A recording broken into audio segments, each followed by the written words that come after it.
Hello. And welcome to BB on Blast. with me, Lindsay. And me, Gaz. And this is Big Brother UK coverage. Whoa, back. Episode 2 of our podcast. Back on our home turf. Oh, it's nice to be back, isn't it? Let's never speak of the BB25 coverage again. If you are listening to that, apparently we can only apologise. I haven't got to it yet myself. Are you actually going to listen to it? We'll see. That's what I thought. No, it was fun. It was a laugh. Anyway, so BBUK, let's talk generally. So much has happened. What's happened? We lost Farida. Oh, That God. was, fucking Kerry, man. She's so fucking annoying. Isn't she? Hasn't she got like a side to her as well that's really coming out? One side, she's got 12 of the fuckers. And I don't mean that in that way.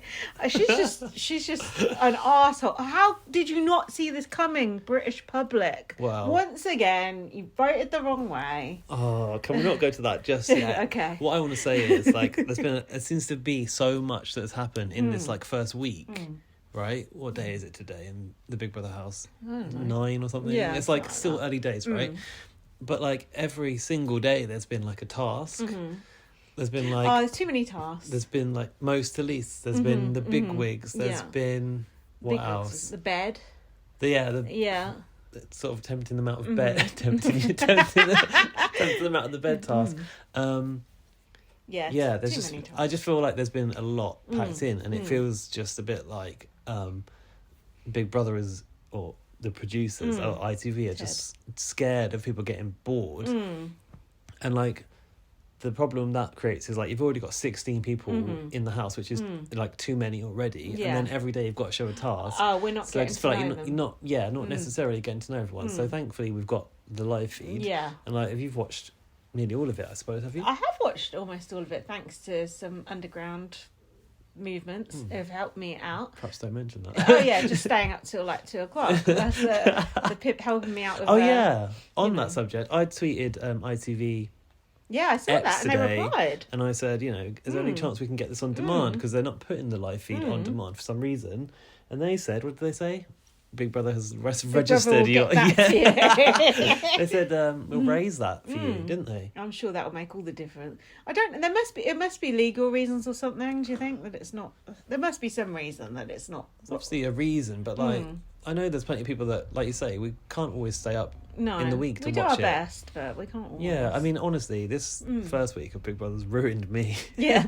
I've had like next to no sleep. I've been a complete wreck. God, imagine if it was 24 hours, you'd be screwed. Would I though? Would I be more relaxed if it was 24 hours yeah. and just, freely dip in and out whenever and just accept that it's not these 3 hours that I have to watch right now in the middle of the night? Yeah. That's true, yeah. It's good though. It's good watching the live feed again, having it on in the background and just getting to know people like casually. It's not got that pace of like the BBUS game, because even with the live feed on BBUS, they're talking game all the time. And on here, it sounds like they are, but they're probably not. No, but with us, it's like they're sitting around, they're getting a good amount of alcohol, which I like. Oh yeah, they do seem to have alcohol. Every night, which is good. That's one thing I was worried about. What is up with the brand? So like snacks and everything not covered, but I've noticed that alcohol brands are covered. I wonder if there's different laws now. Dan said the laws changed around branders. They don't actually have to cover everything anymore. So even though they're always like talking about pot noodles, doesn't necessarily mean that there's product placement for pot noodles. Right. No, it's not, is it? It's just a popular food that people like to eat. Students and poor people. That's one and the same thing. Yeah. Do you like a pot noodle? What do you think? Oh my god! That guy poured mayo into it. No, that guy. I do know the names, unlike Farida. But on the whole, I've been thinking. I've been self-reflecting. Like, how do I feel about Big Brother being back? Like, am I like, oh my god, Big Brother's back? In a way, I'm not. I'm just like, in a way, it's just like a comfy pair of slippers. It's like, oh yeah, this is Big Brother, it's back. And it just feels like normal Big Brother. It's not fancy, it's not flashy. It's like... Is it good Big Brother, It's though? good. I think it's good. I really like most of the housemates, which is just obscene. Yeah, I think they've done well with the cast.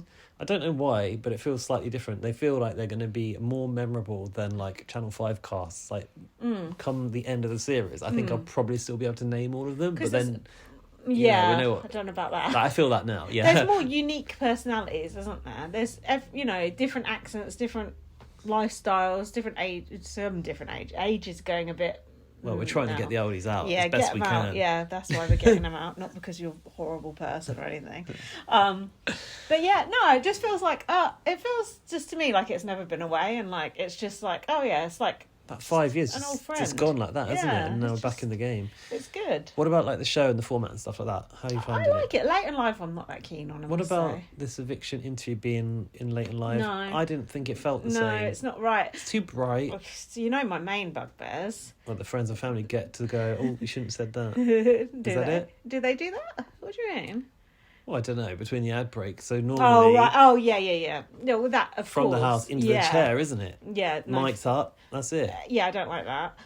My main one is people not being allowed to boo. That is just that to me. Fucking Kerry on the live feed was going, oh, people love me. Blah, blah, blah. Was she? No, I don't want to say like I'm the nation's sweetheart or anything, but blah, blah, blah. No. Honestly, Did she say no, that? I wouldn't say that. Obviously, I wouldn't say that, but just like Try fuck it. off. Do say it. That's she hilarious. needs to know, because otherwise it could be worse. It could be worse if you think you're liked and then you come out that and is you're worse. fucked and you get on Twitter and you're my just. God, like you're right. It's like more psychologically, abusive. it's probably better to prepare yourself. Yeah, exactly. We need to. I'm sorry, I'm not going down there being in the crowd if I can't boo. Well, fuck that. I booed Cameron to high heaven. Our good friend of the show, Cameron. Had him on twice. Yeah, booed the hell out of him. Now I'm mates with him, so there's no booing. We know it's all paranoid, so let us fucking boo. I expressed an opinion on the booing, and people came at me like I was a complete monster. Don't you think Twitter's changed? Has it? Yeah, people are being I don't very know, touchy. but in the right corners, there's a few People are being shitty comments. very touchy, very inflammatory, very right wing and just weird. It's definitely changed. Like, you can't get away with like just cracking a joke. People are going to come for you. It's The culture's changed. the culture has changed. The house has changed. Twitter's changed. But guess what? Don't change. BB on blast. Well, the thing is, at the launch, that guy, the warm up guy, said like, we want this to be a really positive launch show. So kind of cheer everyone. And I get that. Yeah. But he kind of alluded to the fact that like eviction's a fair game. Oh. And I know from a tweet that I saw that they were asked to not boo, but it's like, for me, that's not a measure of. I like the measure of how people feel. Yeah, that's what the booing is. Exactly. Not just for them. housemates, but for me as you. well. Okay, yeah. And like to get a sense of who's actually going to go tonight. And it's just dead. Like, when it's no booing, it's when dead. it's like a loud cheer or less of a cheer. Like, that doesn't really make sense. They think they're liked. No, we need to. We want. No, it's pissing me off. Just thinking, it's just the whole memorable moments of yesteryear is seeing people's faces when they get booed and they realise, fuck, what have I done? Wait, was Caesar booed or was that just the result? It was just the result. Or he probably got booed as well, I'm sure. It doesn't. That upsets me. And then the not interviewing them straight away, and then they can't hear the crowd reaction. Someone was going to, I think it was Andrew actually, going, oh well, they haven't been able to hear the crowd reaction when they're being interviewed for years, but they still could, even though it was indoors. You could still hear the crowd going shouting. Orbit thing was like a tent basically, like everyone could be heard from outside. I do get it that some people. This late and live thing is so polite, like people just sitting in rows, like it's not for me. I do get it, like some people have gone too far, and some people have been really abused by the audience. Like that's one thing, but I don't think like a hard line on booing is the answer. No, I feel like a hard line on abusive stuff is the answer. So what we're going to do, like someone in there's like being racist or acting the goat or whatever, and they're going to come out and AJ be silent because you're not allowed to cheer. No, you're not allowed to boo. But in the interview, is AJ just going to be like, oh, be kind, like it's all good. We're not going to hold anyone accountable anymore. Well, because that's what it is. That's what the booing is. It's holding people accountable for their actions. So we're not going to have Emma Willis doing the. That's what I do worry about. Like the serious side of Big Brother is slightly being erased in this iteration, not entirely, but like we can't just if blanket. it happens, we have to deal with it, right? We can't just blanket be kind to everyone. The whole point of Big Brother is there's people you like, there's people you don't like, there's people who are being arseholes, and that's why we're watching it. It's not just like, oh yeah, I like everyone equally. It's literally a popularity contest. No, come on. It doesn't work that. I get, yeah, we need to be nicer. We need to not be shaming people about their appearance. Soon we'll be evicting someone based on how loud the audience cheers. The cheerometer will come out. I totally get it. Like, in my blog, I used to fucking slate people you physically. You ought to restart that blog. I was thinking about that. Yeah, I was thinking that. You could put it on the BBUK website. Blogs are dead. But I used to, comment on people's physical appearance and all sorts. Wow. Now I only comment on their clothes. That's their choice. It's not your fault how you look, but it's your fault what you wear. So, there's I mean, lines. Zingbot doesn't mind commenting on your looks, No, so I don't know why you're so restrained. That's the truth. Yeah, but I would never, comment on someone, being ugly, say I used to on my blog. Do you know what I mean? What? Did you? Yeah, of course I did. Because if you act ugly, you look ugly. But, so there is a line, things have changed. The culture has changed. Yeah. But at the same time, we're going to just cheer Kerry and be like, yeah, you're great. No, but you're can we talk about Kerry and the fact that did you think that she was going to go? Because I did, and my poll that I put out suggested not that it was thousands of people the taking echo part, chamber, but the poll that I put out, it was quite heavily weighted towards Kerry. I mean, I thought it was going to be when it came down to it. I thought it would probably be quite close. Oh, by the way, have we got any percentages? For what? Eviction results? I doubt it. No, I would love to know. Yeah, I'm going to get that when Helen Wood wins. Should have looked for that shit.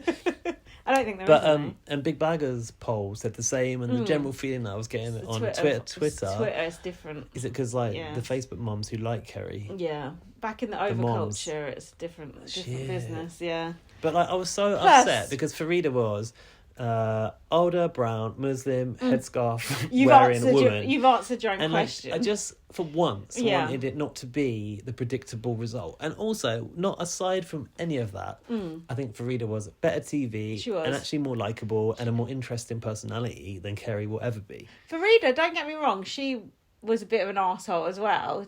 She was very, very rude to people. She was very brash. Rude. Standing up and screaming to get the attention of literally first few hours telling people not to swear. She was You're live on ITV2, please not swear. Please do not swear.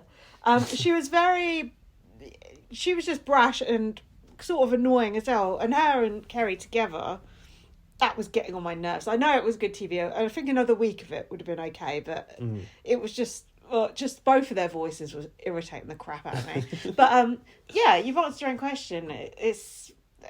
She had everything stacked against her from the off, didn't she? It's an unconscious or not so unconscious thing to vote out the brown person. But not only that, older and female. It's all I mean, there was stacked, two people of the same age bracket up against each other. Oh, how dare you? We're not the same generation, but.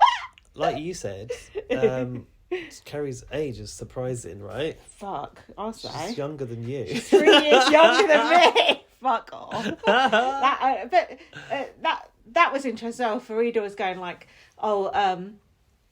are you hanging around with the young ones? We're the adults and they're the children. It's like, no, well, you're all adults. And she's like, Kerry's trying to act like she's 20. That's not getting in the bath though, is it, Olivia? So, Kerry's doing the same. Mum shit. It's just is Kerry a mum?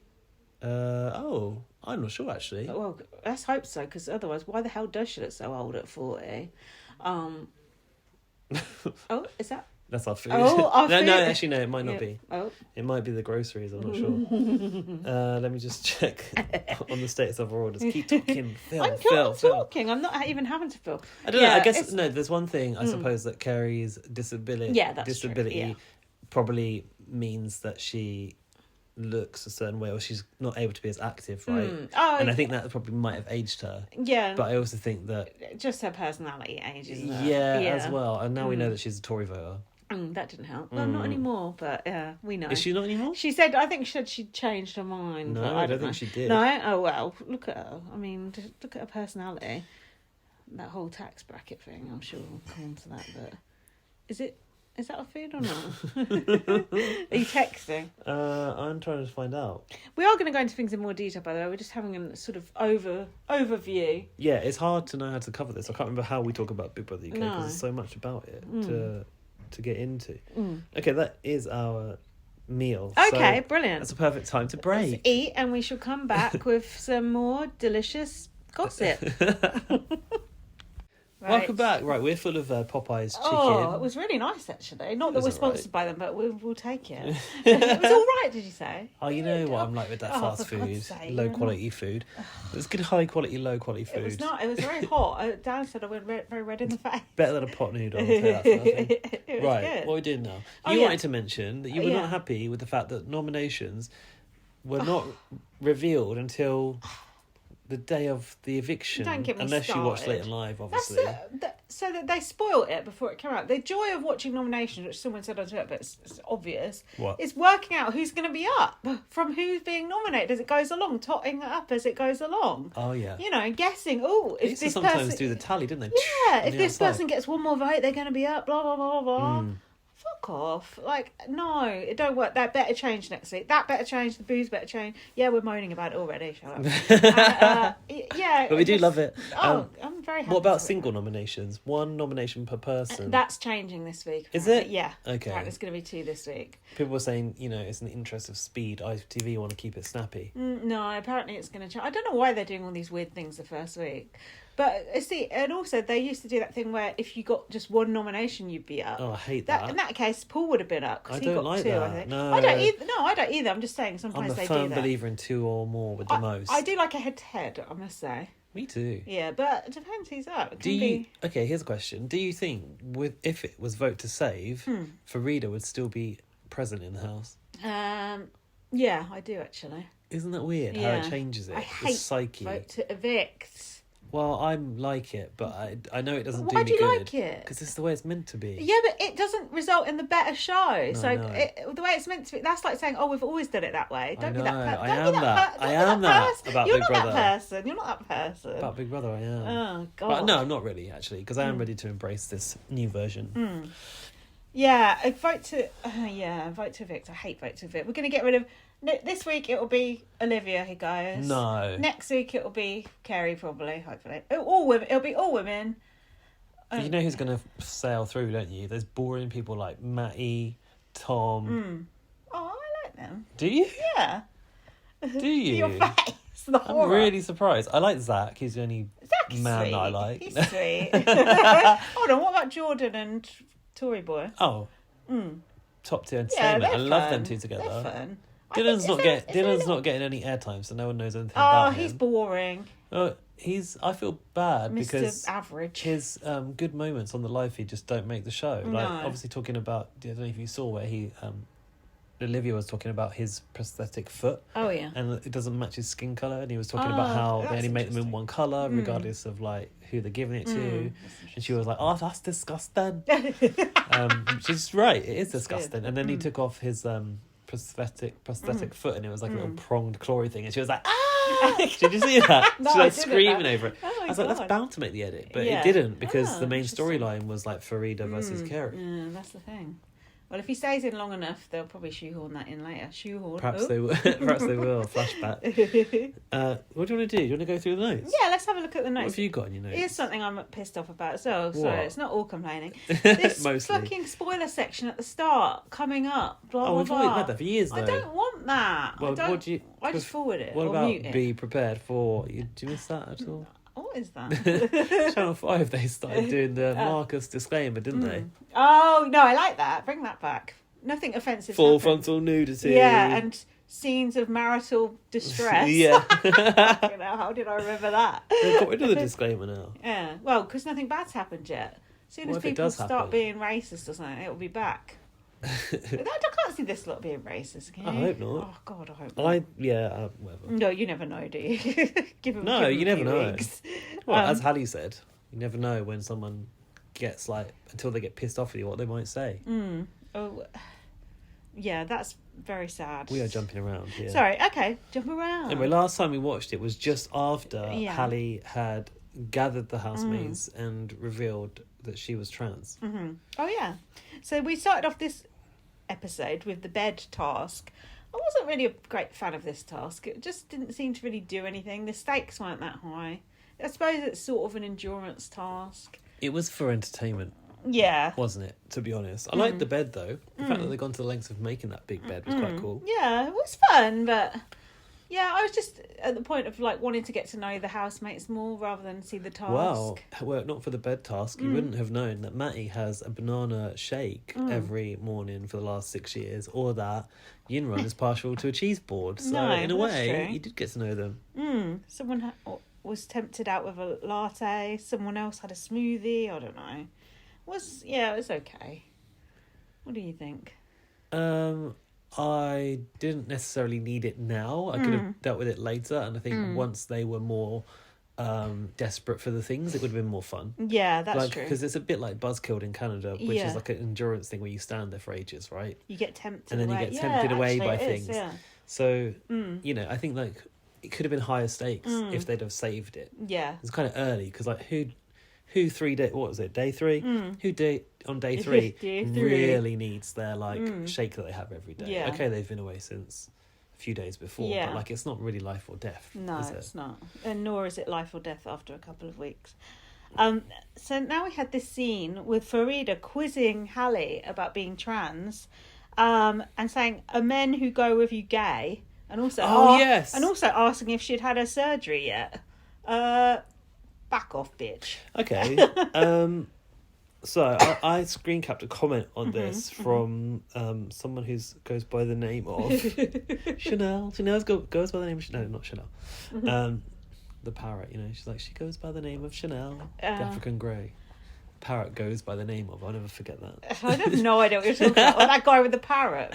No, the missing parrot, Chanel. You don't know about Chanel, the African Grey? No, we haven't got time for this me. tangent. You don't know meme culture. Anyway, this person's called No, Pink Lady 2. Oh, that's and nice. I don't actually know what their handle is, so sorry about that. But they said, not going to lie, Hallie said, Not gonna quotation lie. marks, you can ask questions and I'm not offended. But is going around chatting about it to every person in the house in an angry way. Who is? Hallie is. No, she ain't. And now it's a different attitude when Farida approaches her again. I'm confused. Fuck off. Just to add, Hallie has every right to feel the way she does and navigating the world as bravely as she is doing. Oh. At the same time, painting a Muslim woman in a bad light to everyone, especially as she's wanted to learn, and then backtracking when confronted is also not the best move. How is she painting a Muslim woman in a negative light? Hallie should never have said, "You can ask me anything and I won't be offended." That's part of the issue, because I think anything means anything, and it doesn't mean, like, still have some bloody manners, Yeah. That was so off, that You conversation. think that Farida was insensitive? Just a bit. But it's also okay for Farida to not understand and ask questions, right? It's okay to ask questions, but the whole are men who go with you gay or not, that's just downright offensive. Yeah, it gave Hallie the opportunity to say, well, no, because Yeah. I'm a woman, right? But and you actually, could tell she was pissed off. I feel like I thought it was an important conversation to be had and to put in front of people who do have the view that Farida had, like, were of the opinion of that, and now they can maybe say, well, actually, I'm wrong, or other people think I'm wrong, even if they don't believe that what they think is wrong. I understand. Sorry. Uh-oh. It's the Popeyes repeating on me. No, I understand completely what you're saying, but why should Hallie have to be the... Well, this is the problem. This is the problem, Hallie yeah. is the one trans person there, and like I said before, it's a lot of pressure to be that one representative of an entire community. Especially at 18 years old, not to age... 18 years old is very, very young. Isn't this like... She's super mature, and it's a lot for her to take all this on. The thing with Hallie is, like, Hallie doesn't want to be... Hallie would hate to hear she's only 18 years old, because she's like, I'm an adult, and I don't want people to think of me as young. Yeah. And she's an adult, but we all know that, like, when we were 18 years old, we felt a certain kind of way, and now we've learned a lot, right? Yeah, but she's learned a hell of a lot more than me or you at 18, just from going through what she's gone through. You know, it's a massive thing. I know we've been through our own things, but this is huge. Yeah, Your whole body changing is massive. Absolutely massive. I don't know. I just felt like Farida was being extremely let's be kind and say insensitive. But it was actually downright rude, I thought. Yeah, it was. I think it was awkward, but at the same time, I'm sort of like glad it was put out there because I know a lot of people who will just, reach that conclusion that okay, gay people are going to be the people that are with you, kind of thing. But actually, it's the whole thing of like gender and sexuality are not the same thing, right? It's so interesting because they were talking on the live feed about that Olivia is so stupid was going, oh no, I still don't do the accent. You can go on. I actually can't. Otherwise I would. Was just going, like how Paul's a really great guy because like he's fine hanging around with gay people and like a lot of straight guys just wouldn't even talk to gay people, wouldn't want to be associated with gay people. So isn't Paul great? Oh my God. And I was just thinking, how backwards is that? Well, that's just like I know. Yeah. But it's just like where and she comes was from, saying maybe... this to like Matty. It was just like. What did Matty say? Matty was just like, it was just like... Matty's got no backbone, that's why I don't like the guy. I don't mind him. What is there to like about Matty? I don't know, he seems chilled out. He's probably my most disliked housemate after Kerry. Yeah, I just think, what's the point of him? Well... I don't know. She was just saying like, Paul deserves. When was that on the live feed? Yeah, it's the most recent one actually. Yeah, I haven't seen She's that. basically saying Paul deserves a medal because he hangs around with gay people, and he's like, when I was at school, like I didn't like playing football, so I'd sit with the girls, like as if that's comparative to being gay. Just like, shut up. And I wear a flowery shirt. And she was Paul going, said that. Yeah, and Olivia's going, a lot of gay guys who wear a lot of straight guys who wear a flowery shirt, people just think they're gay. I was just thinking, 20 years ago, maybe. Yeah. I was just thinking, in this house, with this mixture of people, this sounds so backwards. It just sounded sad and pathetic. There is actually quite a wide range of sexualities in there actually. Because Jordan, talking of flowery shirts, Jordan likes a bit of both apparently, doesn't he? Yeah, best of both, I heard. And Henry's gay. Mm-hmm. And so you've got gay. Jenkin gay, Matty gay, Henry gay. Matty gay. Jordan bi. Tom is straight, I think. Tom, I don't know. Who knows? He's sweet, Tom. And then everyone else straight, really. I think that we know of. Yeah, that we know of. Any of the girls bi? We don't know. We don't know. No one said so. Maybe. Trish said that people have thought she was into girls because she flirts with everyone. I feel like most women in their 20s these days are bi. There's definitely something about people being more kind of in tune with sexuality, being a spectrum. Fluid. Yeah. I was thinking this today because I went swimming and there was some like guys going into the gym. I was thinking, I just missed the fucking generation where people actually cared about what their bodies looked like, and when everyone was bisexual, I was like, why am I straight and unhealthy? Oh, you just missed it. I just missed it. Like if I'd been born... You missed sometimes from back in the day. If I'd been born 10 years later, I'd probably be healthy and be having sex with men and women. Why am I so boring? I know. Instead, I'm probably going to die at 60 and never have slept with a woman. How sad. You could though. I could, but I don't want to. No, that's the problem. That's the thing, isn't it? So I can't just do it for the sake of it. But you can't just turn that on, and that's the thing, isn't it, with sexuality? And that's what people don't understand. No. It's not a choice that you can just go with. But now that but doesn't that run sort of not to be hugely controversial, slightly contrary. Yeah. So what we were just saying about how it being more fluid these days, I think just because you are allowed more options these days, it gives you more. Oh, because we weren't put into a box when when we were younger, it's like you be this and that's that. Yeah, look how that worked out for me. Playing with a doll. Oh, do you know what I mean? It would be like that, wouldn't it, for you? But now, if it was you could be whatever you want to be. I used to have a little Cinderella from McDonald's that you pull it back and she goes along the floor, and no one minded that I was playing with that. Not much has changed, has it? Sounds like you at the weekend now. I don't know. I just feel like it's better than it was. Let's put it that way. Some ways better, some ways worse. Who knows? On the whole, for gay people, I would have thought it's better now than it was then. Yeah, but it doesn't feel like it's getting any better for this whole community that I'm in. Right, yeah. That's true. Anyway. What else happened? Oh, I'll tell you what else happened in that first episode of the week that we're talking about. Olivia also came for Yinrun for apologising too much, and she was quite aggressive about that. She was actually trying Why are you guys apologising all the time?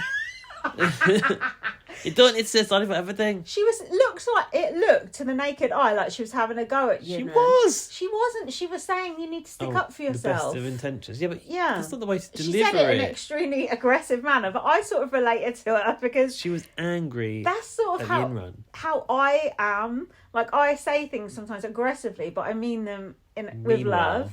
And I don't like to see people not sticking up for themselves. I wouldn't like to see someone apologise all the time either. I think for me, that was Olivia being quite tone deaf, because Yinran is obviously from a very different culture. True.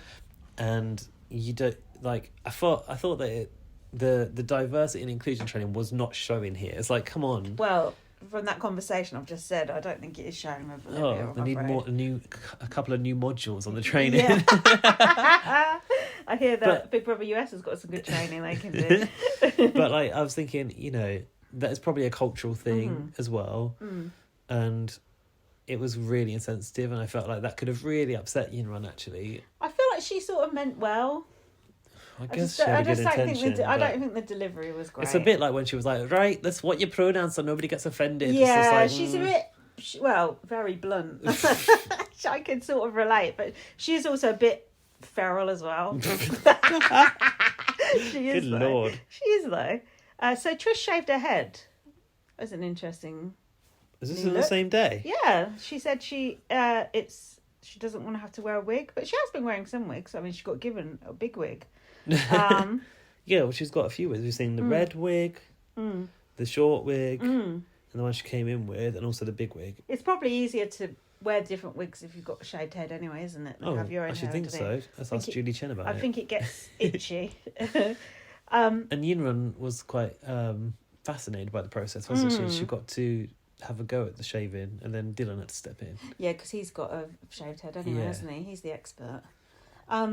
Yunran's learning a lot in there, isn't she? Yeah. If Yunran doesn't win, I would be absolutely gobsmacked. Yeah, I was like, okay, here's one thing, actually. I didn't mention this last week because I didn't think of it.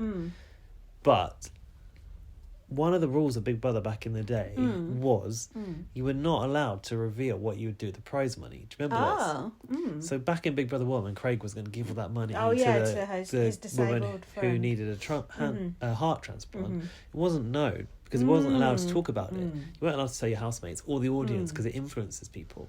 Did we know at home? We didn't, did we? No. That's a good gameplay from him. Like, so good that we didn't even know that he was going to give it to a good cause, and we still voted for him. Yeah. Wow. He was made by the... That's next level. Very disappointed in yourself conversation, wasn't he? What? What's that? But, like, where are the rules now? And two, how come it's okay for Hallie to sit there and say if she wins, she's going to get the operation and it goes into the show?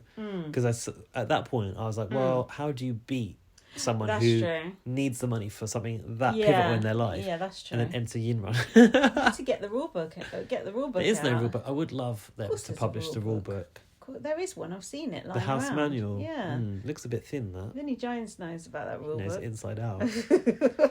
So yeah, I was like, with this backstory, that's why you Hallie get her out can't be beat. Yeah. But I feel like the affectionate for Yinran is so strong that if she makes it to the final, I think she will win. Oh, people will vote on personality over a story, I think, don't you? Oh God, it's tricky. It's hard to know because tricky. Like that's an intrinsic part of Hallie. It's kind of like her identity in the show. She's okay, of course she's been cast for having her personality, but she's also been cast to represent that type of person.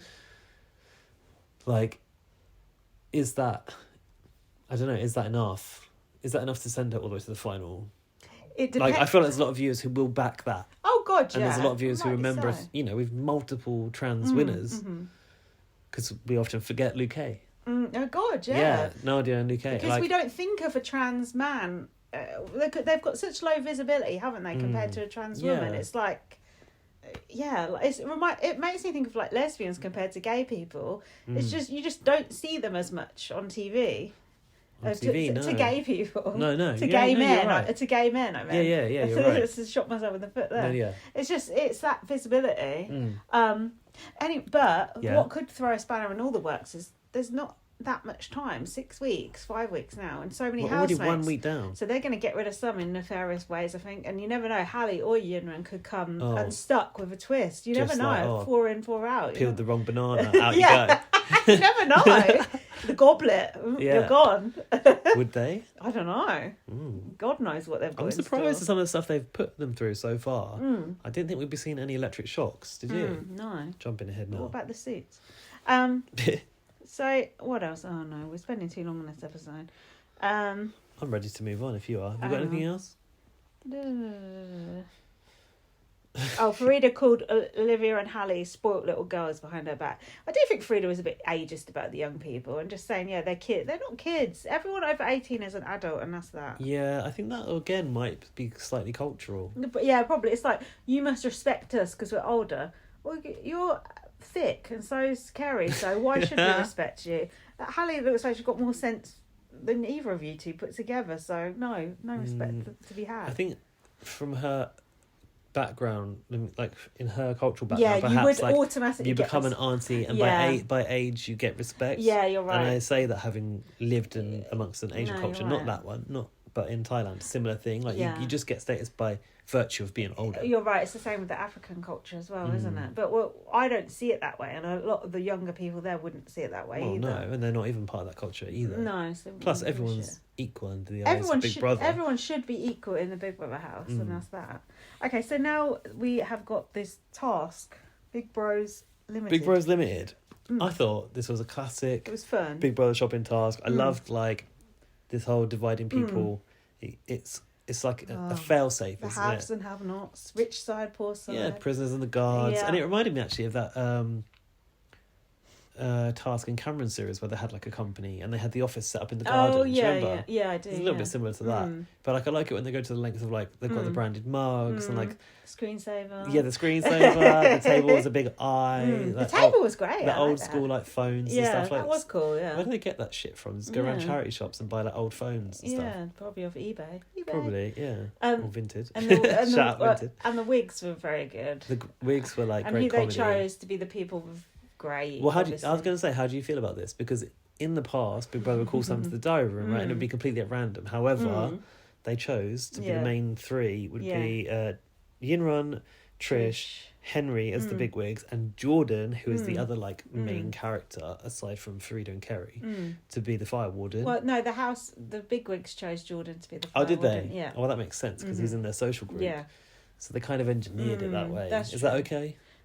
It's okay for me because they look good in the wigs. And it's entertaining, so I'm happy with it. Yeah, I know what you mean, but it's not that deep, is it? It's not like, crucial to anything. No, I mean, I don't mind Yeah. a little bit of manipulation. And Big Brother's been doing this for quite some time. But some people, like perhaps friends and family, might feel a bit like, oh, what about my person's not getting any airtime? Oh, well, make your friend and family more entertaining then. Well, like, okay, I've been talking with Chanel's friend and family. I haven't actually... Have you? Haven't worked out Have the you? connection yet, actually. It's on the BB on Blast DMs. Well, whoever they are, they should be happy because Chanel got a really good edit yesterday. Well, yeah, but before that Before point, that, yeah. she hadn't really been in the edit. I had warmed to her actually on the live feed because she was sticking up for Farida after Farida went. And there was no need was for her. she? Yeah, there was no need for her to have to do that. And she said she's always been good to me and I liked her. And I'm not going to, not say otherwise. And I thought, good for you.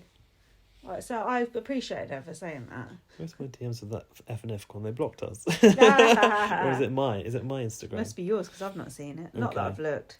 I think he's called David. Anyway, but yeah, he was saying it's a shame that she's not really been shown because she's having good moments, but Yeah. but he's like he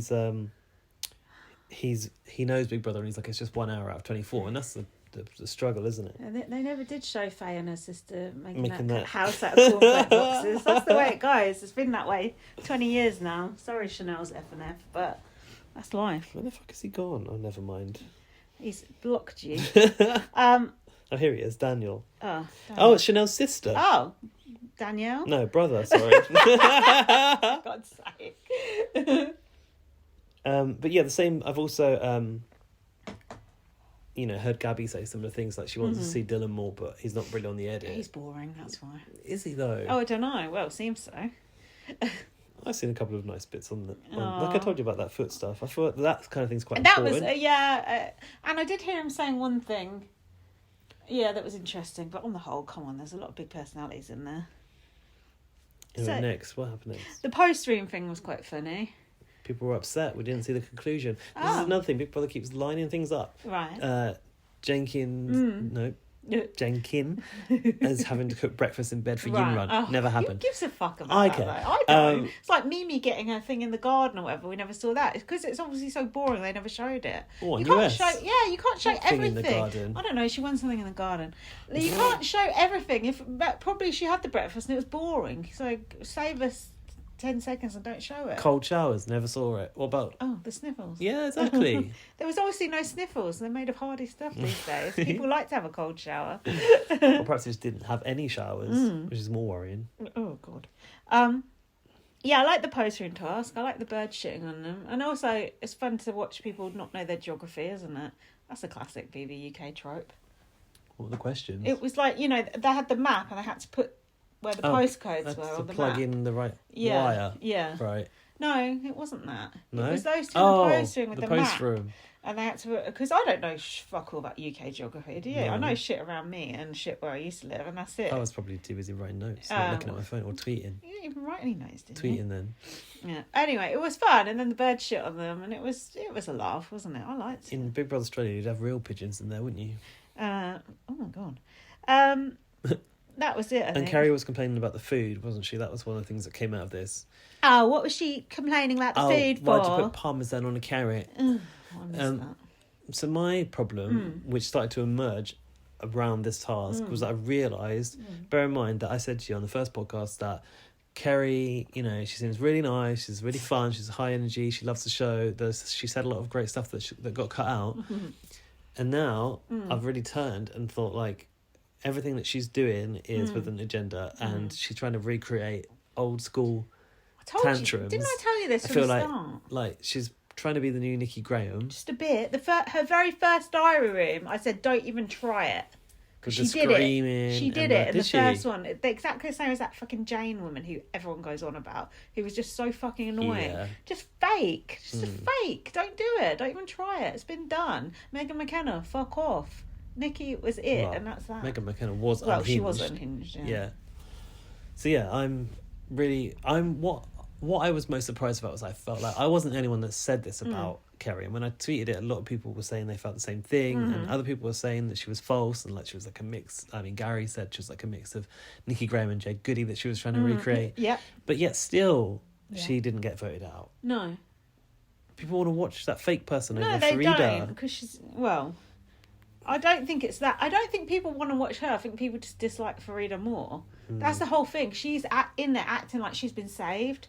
You haven't been saved. Just people hated someone else more. The harder they come, the harder they fall. So next day, it was Jordan's birthday. There's nothing happy about it, he says. He's 26 heading on 56. Is this personality of Jordan's real? I've got no idea. What about the whole Scunthorpe grew up on the couch? It can't be real. He doesn't break character though. No. I just don't get it. Also, Big Brother must know where he's really from. Or do they not? He called the toilet a water closet. He has to be posh. He has to be.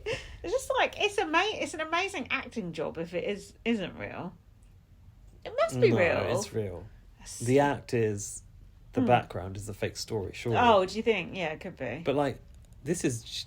Okay, I'm saying Kerry is fake, and by that logic, so is Jordan, but I like him. Yeah, but Jordan's fun. He's entertaining. And he's not nasty or mean either. No, he's good. He's just deadpan, completely deadpan. Okay, maybe I should say the thought, because if I don't... Because you'll probably forget. Yeah, I'll forget it. What Cameron said on the last podcast on the call was he was talking about nominations and how once the nominations come up, people relax a little bit, and how they act starts to change. Right. And I noticed that exactly when...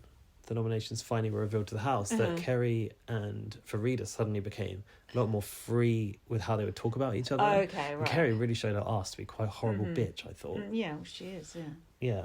Yeah. So he was right. What's that got to do with Jordan? Nothing. Okay. Good to know. Yunrim was doing a bit of beatboxing. I don't know what that was about. Someone was rapping. Yeah, she was motivating them with beatboxing from the upstairs office, wasn't she? There was some promotion. Farida said, that was brilliant. She loved it. There was some promotions to the finance department. Oh, I can't do sums. I can't count. I can't do maths, big brother. Shut up. What can you do apart from get on my last nerve?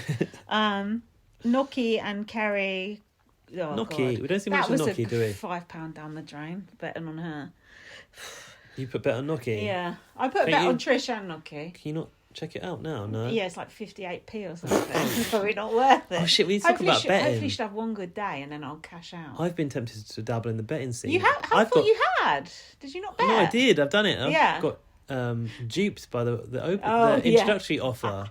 Because I thought, right, if I sign up to this website, I won't say the name, they can sponsor us. If I sign up to this website, they give me free credit when I put on a bet. But then it was like when you cash out, and I was like, what does that mean? Yeah. It's when they pay out. Yeah. But the offer expires 8th of November and Big Brother finishes later than that. Yeah, but... did you message them? No, should I? Yeah, I would. Wouldn't it be like, you should have read the terms, you thick No, twat? I would, because they'll give you something. And if they can extend it, at least then you could bet on, like, I'm a Celebrity or something like that. Do you know what I mean? So, yeah, they will extend it. So who have you got bets on? I've got bets on Trish and Noki, because they both had very, very long odds. Trish's was good. Yeah, Trish... 28 to 1. To win, though. To No, actually win. I had high hopes over to begin Hallie with. and Yinra. Why the fuck didn't we bid on? Because it was the first day. Vote on? Because the odds are so short. That's why. It's no point. You don't get anything back. What is a short odd? You don't get no money? Yeah, it's like, 6 to 2. Yeah, you put £2 on, you get like £1 back. It's not worth it. But why are they all... Yeah, don't ask Every me. odd was like, you get money. Because they change. You get money, Because they change over the series, so they know they're going to keep money. Yeah. Oh, what, you on about the cashing out thing? No, I'm like, every single person, no matter what you put on, was going to be a payout if they won. Of course. You get a payout if you win. It's just you don't get much if it's something popular. Okay. God, you need to learn how to bet. We should have put a bet on Yin on day one. Let's take all our money out of our BB on Blast account, all of our millions, and put them on Yin. All of our £10 donated by Evelyn. Thank you, Evelyn. Thank you. Whoever you are. Let's give her a shout out later. Whoever you, Evelyn. Evelyn, we love you. I'm just giving her the shout out now. Yeah, but she might not listen to this bit. She might listen just tune in for the end. Okay. So they were dancing to 5, 6, 7, 8. How do they know the moves? I was confused. I was actually very impressed that Kerry knew the moves. Yeah. They were seemed pretty accurate too. Yeah, that was good. Farida's slagging off Kerry in the diary room because she's been promoted. Okay. Petty cash, they were adding that up. This is when Kerry was dropping about and banged her head on the wall. And Hallie was trying to calm her down. What? She went, shut up. You're fucking 40 years old. Stop acting like a prick. I like what Farida had to say about Kerry in this counting task. She said, us. well, now hopefully she'll use her mind instead of her mouth. She said she's lazy and she never helps chop in the vegetables or anything. Ouch. I heard that in the live feed that a lot of them were saying, oh, these people never wash out, these people never do anything. I was thinking, I bet it's Jordan and Henry. You can just imagine them not doing any washing up. I don't want to use a fork, because I just don't want to dirty the plates and things. Get my servants to do it at home. Yes, I would rather there's a matron in the house. The Leo Sayer effect. Kerry said, they want the wind up. That's when she started to have a meltdown in the closet. The closet. She said, this was it, Come out that closet. I'm sure Nikki had a very similar thing. She said, I'm not something, I'm angry. She said, I'm upset because I'm angry, not because I'm missing home or nothing. Right. I cry when I'm really angry. I'm sure there's something very along those lines Nikki had said back in the day. Nikki's got so many, it's hard to remember. What's this? A religious conversation they had? Farida's family split up. She held on to her prayers. You either do that or ... become a drug addict, I've written. Yeah, she said that when she was younger, her family became homeless because her family business was lost, and she had to choose where to go, with a mum or a dad. Yeah, that was it. Yeah, she moved in with her mum, and she said, "My dad only lived for 2 years, which means later he died 2 years later." Well, at least you got to move back in with your mum again, then I suppose. And then she said, I think she did go with the mum, and then she said that she had to escape her community because they were really judgmental about her family situation. And surprisingly, I was quite surprised, she became a holiday rep. Yeah, that's interesting. I think she suits that though. I said it was actually nice to see Farida and Hallie bond in over this conversation. Yeah, because Hallie's very much Team Kerry, isn't she? Or seems to be. Yeah, and that will not serve Hallie well, I think. If Kerry's in her ear all the time, it's not going to look good for her. But a few people do seem to like Kerry in the house. I heard that Dylan guy saying, "Oh, Kerry, you're my favourite in the house." But I know a few other people fucking hate her, so I think it's a bit of a mix. I'm worried Kerry's not going to be up this week. She will be. Want her to be up. Of course she will be. Please. So then we had the untangling wires and electric shock thing. I wasn't really paying attention to this. Was it any good? The house had a power outage and they had to go to the IT department. Olivia, Tom and Matty had to plug in the wires into the right hole. I don't know if there were questions involved. No, it's just untangling, wasn't it? And plugging I hate untangling wires. That's one of my bugbears. I can't.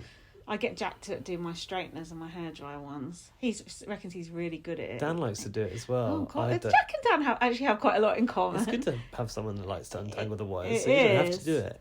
If I counted up how many minutes of my life I've wasted especially my headphone wires, and no, I don't want those toothbrush ones around. It's just like... What? You know, the toothbrush ones that Rowan has. AirPods, yeah, like normal people have. Yeah, no, I don't agree with those. Anyway, if you've got decent Apple ones, they're not supposed to tangle. I have got the decent Apple ones. They do bloody tangle. That's a lie. When I used to work on doing some weekend bus tours, what? When I went to National Trust, right? After they opened the Big Brother house, we used to do these bus tours, and everyone would get like a little radio and an earpiece which had a long wire, and of course, like one time everyone just dumped them into a bag. Untangling those things was the worst thing I'd ever had to do in my life. That is like a task. It was like a task. I did like that the bigwigs had their own little songs going on. They were like, "Power is profit, ENERGY, energy." ENERGY, energy. That's good. Is that the new cooking an egg for the very first time? It must be. I don't think it's really caught on in quite the same way. No, probably not. I didn't even notice it. So. This is now the next thing I've got is Farida and Kerry having this conversation. Hold up. You need to remember the conclusion of this task was that they got Jenkins' clothes.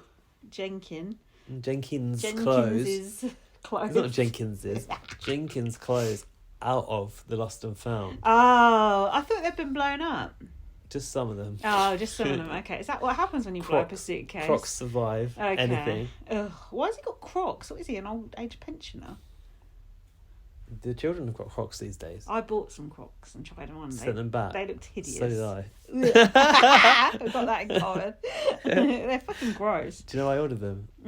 Zach was modelling them on ASOS. Oh really? I must say I do actually kind of recognise him off of ASOS because Jack's always showing me, do you like this? What about this colour? What about this colour? Yeah, the clothes always look better on him because he's attractive. Well, yeah, exactly. And then you order it for yourself, you're like, not so much. Oh God. You imagine how I feel. You actually look, nice. Thanks, but don't be harsh on yourself. No, but more like the models than I do. Let's put it that way. Jesus. So, Farida was talking about her makeup channel, I think it is, or some sort of channel she's People got. watch you. Yeah, but that was me last week after publishing the house tour video. How fucking rude! Thousands of views. How fucking rude is that? Can you imagine? Say what? The watch you. Watch you. What the fuck? Wow. Who would say? Wow. Who the fuck would say? Even I and even you. Two of the bluntest cunts I know would not say that shit. You'd think it, but you wouldn't say it. And then Kerry goes, "Oh, it's a different world." And then Kerry got obsessed by this. This was all she was talking about. Like, yes. all of her followers. They're going to keep her in. All of her followers. And you could tell she was seething with jealousy about Farida's followers. It's like, this ain't a good look on you. Like, you're embarrassing yourself right now. She said, "Well done, you," about it. How patronising. Kerry is the worst. I'm sorry. Yeah, she's awful. But imagine if you worked with Kerry. I don't see that tweet. She is like someone from work. That tweet that said, like, not my work, other works. If this woman comes and talks to you, it's going to add 5 hours onto your day. I think that was the Shane reaction. It was one of those, popular gays. I don't know her or Shane reaction. Those type of people. So then what happened? A shopping list. There was a bit of a shopping list war. Hey, return on the shopping list. Well, actually, we forgot to mention the bigwigs. The Big Bros task is a shopping task. Yeah, I like the shopping with task. With a consequence. There's like a point to the shopping task. Exactly. So one task a week, I'm happy with. But is 2 days long enough for a shopping task? 2 days is too long.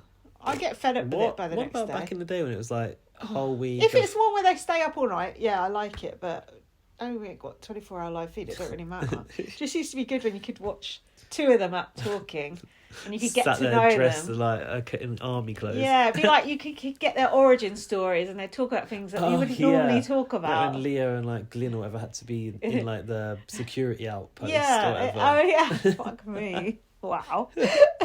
Wow. Was it even Glyn? I'm not sure. I don't know. Sounds familiar though.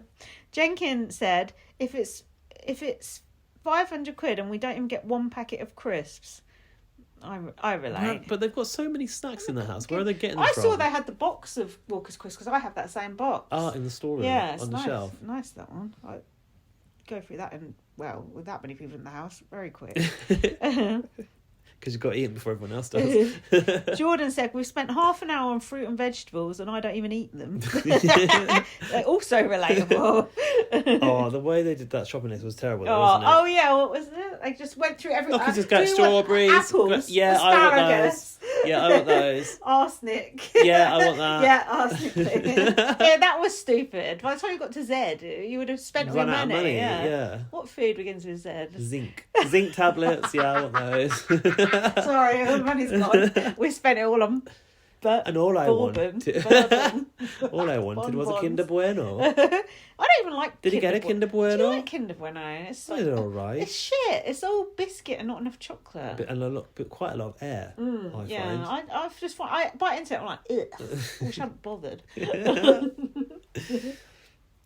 That's all I got for this episode. I've got the task was passed. You're obviously gone to the shopping list, so that's quicker than I am. Paul said, regardless of race, where he grew up, everyone is in the same boat. How do you feel about this? No, that's not true. They weren't. I can understand why he thinks that, but it's not true. Yeah. No. That's like saying men and women are just equal now and everything's fine. There's a whole conversation where Noki said she didn't grow up around other black people, and now she lives in a more multicultural area. Okay. And then Dylan was talking about being mixed race, but not white enough to fit in with white people, and not black enough to fit in with them either. Yeah, I didn't actually know he was mixed race, did you? I actually thought he might be like Cypriot or something. Yeah, same. And Noki sounds quite posh, doesn't she? She's definitely posh. I don't know, maybe she grew up in a posh area. Not that you can't be northern and posh, but I sometimes get a slight northern little twinge to her, but I'm not sure where she's actually from. No, I'm not sure either. God, done the research as usual. Oh, they don't tell us things about them. We have to work it out ourselves.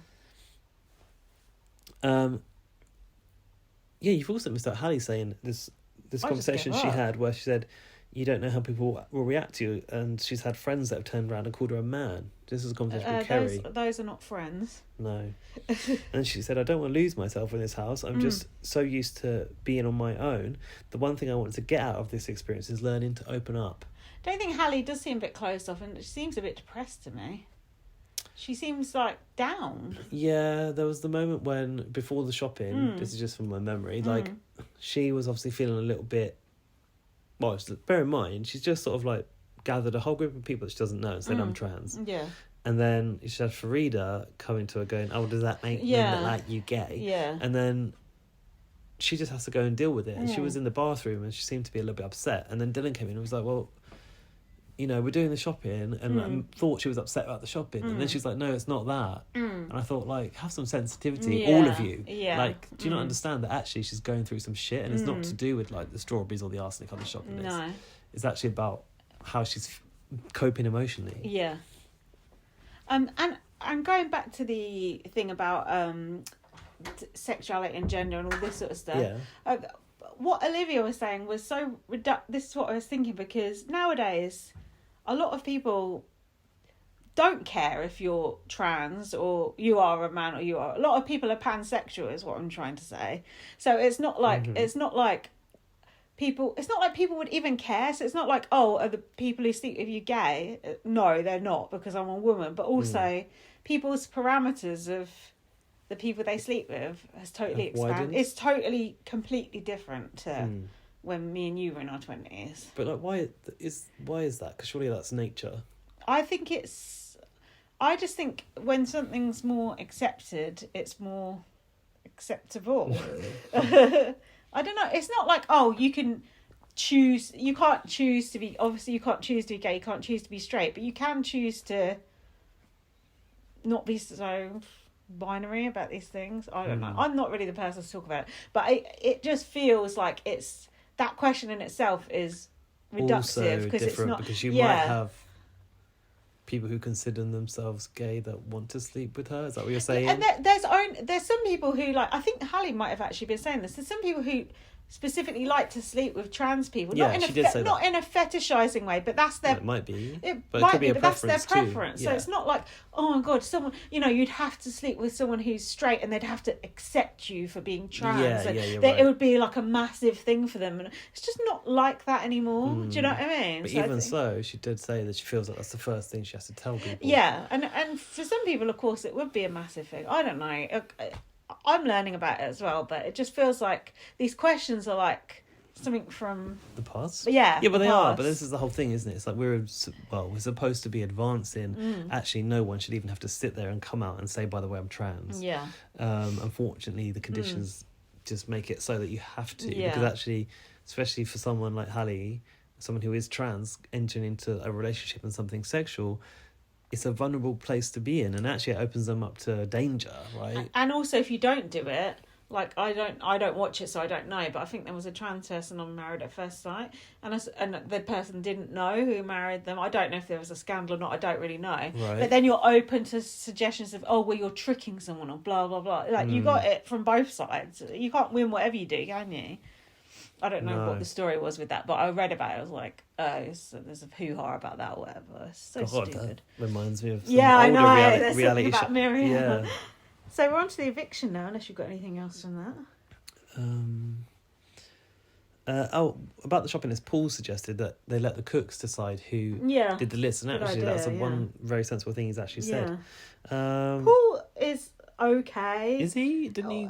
Wasn't he talking about straight pride the other day, and they dipped the sound? I don't know if he did say that. I'm not sure if he said that. Okay, well, he's on my watch list, but so far he's okay-ish. But that union tattoo, someone came at me on Twitter about that. I was like, fuck off. What? Yeah. Just he's okay, but you never know, is what I'm saying.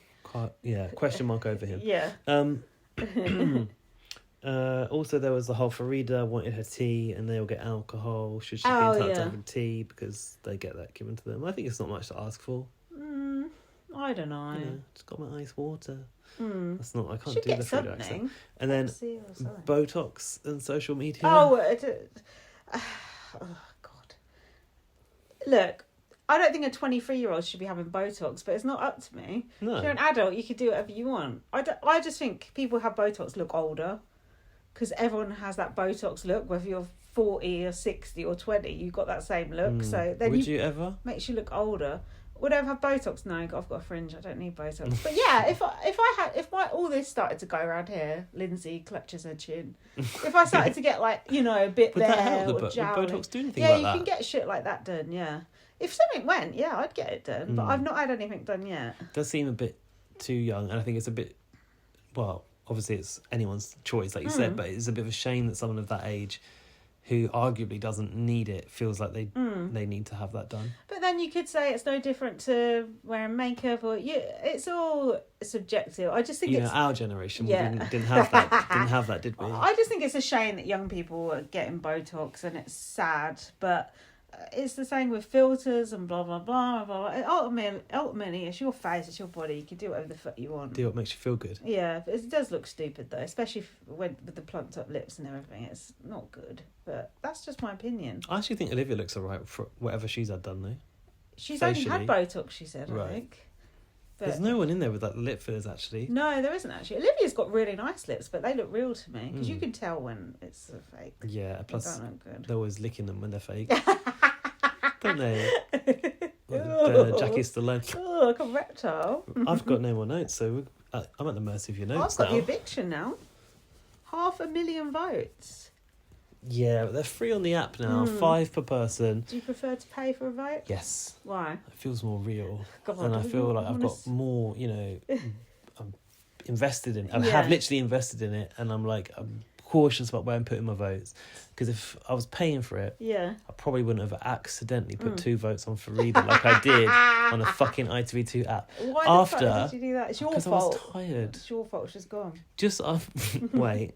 So someone tweeted and they're like, took a video of themselves doing the vote, and they were saying they were crying because they'd accidentally put the votes on Farida, and I was like, look, ITV need to explain the rules more. That's one thing. I think, they said to evict, like to vote for who goes or whatever. They said that on the show. Can't you read? But like the title said vote to evict, but on the button it just said vote for Farida, vote for Kerry. It could just say explicitly evict Farida, evict Kerry. And the reason I think it needs to say that is because who knows how long these people have or haven't been watching Big Brother. Plus, Big Brother's switched from evict to save. Yeah, that Plus, was confusing. I'm a Celebrity is always save, and I think Love Island is to save as well. So people are used to it. You know what would cure this? Have vote to save. It would be better for the show and better for people voting. There you go. Case closed. So I accidentally whacked by mistake, not thinking, because I was like, oh, sugar. Bear in mind it's Thursday night. I keep saying that lately. What? Have you been around some children? I don't know. I just keep saying it all the time. I don't know. How polite of who you. I've picked that up from, I don't know. Not you. Definitely not. But yeah, I was just there thinking, I need to do this before I go to sleep because I might forget tomorrow. And the reason I felt the pressure to do it is because like they gave us 1 night's notice to evict someone. So then I went into the app, just saw Farida there, tap, yep. Unlocked my next votes, tap, and I was like, oh shit, what have you just done? So then I put three on Kerry, which meant in the end I only put 1 on Kerry, right? Because I cancelled out my other 2 votes. You've done it. You've caused this. Well, you're causing this. But not only me that did that, perhaps other people, and maybe that's why. I'm sure, because you're not the only stupid person watching exactly. Big Brother. I can guarantee you that. How do you feel about voting in the app? I like voting in the app. I don't want to pay. How much did you used to pay back in the day? 35p? Yeah, but how many 50p? votes did you do? That's it, just 1 vote. I mean, 1 a week. Maybe come the final. Is that all? Stick a couple on. Ooh, I used to spend, a couple of quid on it a week. Hey, Vic. Especially if it was someone I really hated, if we fucking voting non-stop. No, I'd give myself my 1 vote, like my diplomatic right. It mattered.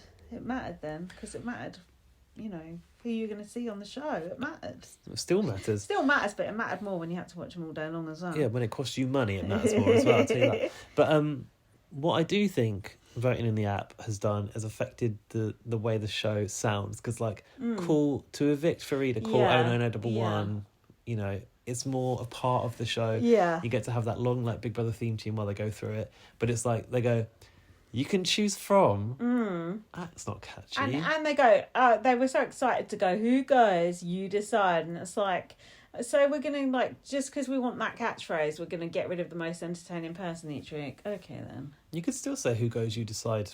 Oh, yeah, I suppose so. On a vote to save. Yeah, it isn't a lie. That's true. So what do you think of the hosts so far? I would rather that they did 1 bit each. Oh, okay. I would rather AJ did the main show and Will did the side show. Oh, yeah. Because I actually think Will's been very good on the side show. He has been good, yeah. I have to say, he has been good. I don't mind them both being at the eviction, to be honest. No? I don't mind them. I do think they're a bit... I just think... They're a bit rusty, but not rusty, but they're a bit... Shaky? Green. But, yeah, a bit. But they'll get used to it. He is actually quite good.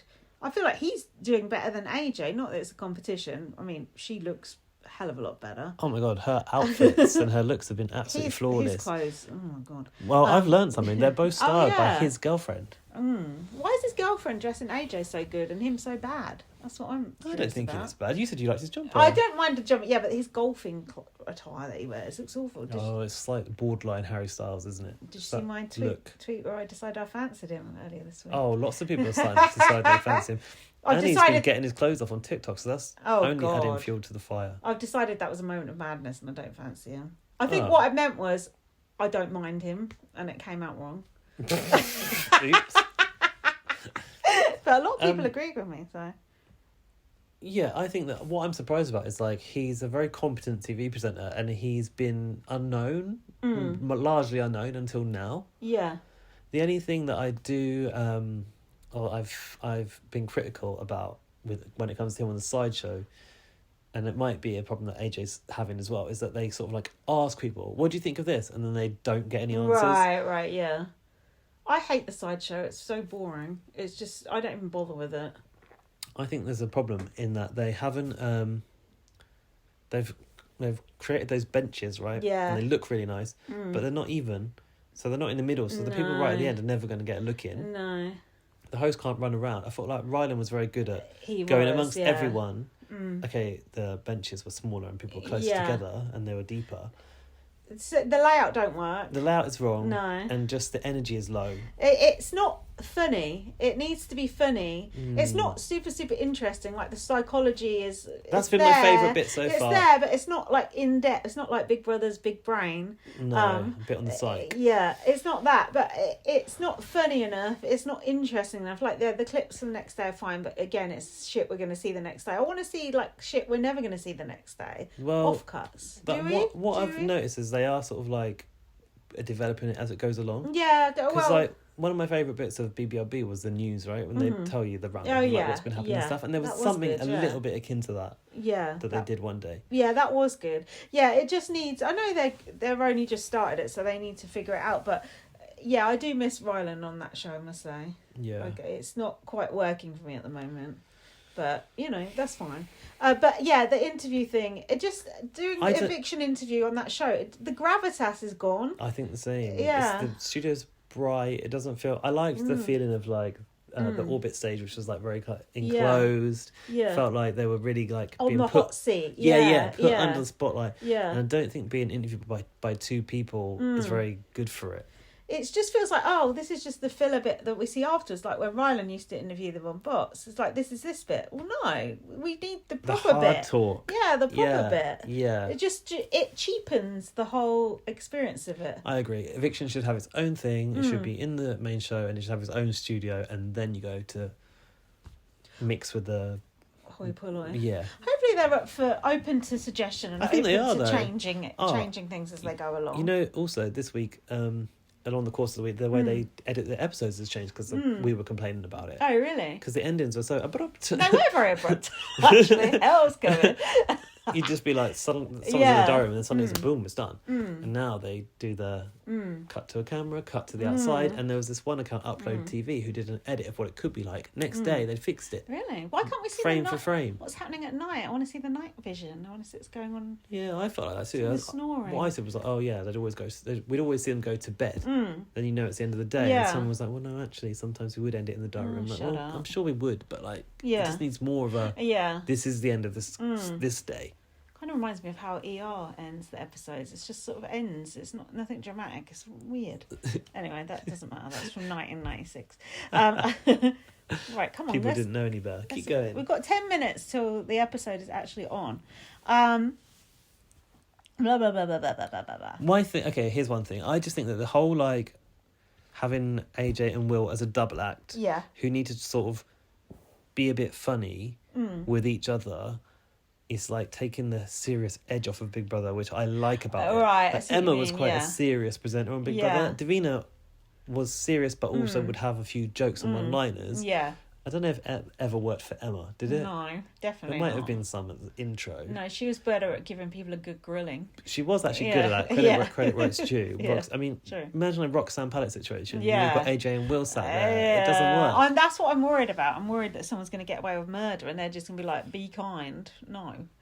But I feel like if we pair it back and there's one of them doing either bit, then it can still have that feeling in the right context. Yeah, I get that. But this whole light, it feels like light entertainment when we've got two people. Like Ant and Dec on I'm a Celebrity. Right. It's light entertainment, and I don't think Big Brother should be light entertainment. This is a serious business. It's very serious. So the whole thing I'm complaining about is we didn't get to see the Noms till eviction night. Absolutely stupid. Hopefully they'll do them earlier in the week this week. Yeah, they have to. I guess because it was first week, they couldn't really like have them nominate too soon, could they? No. I didn't write down the Noms because it was irrelevant by the time we found out, so...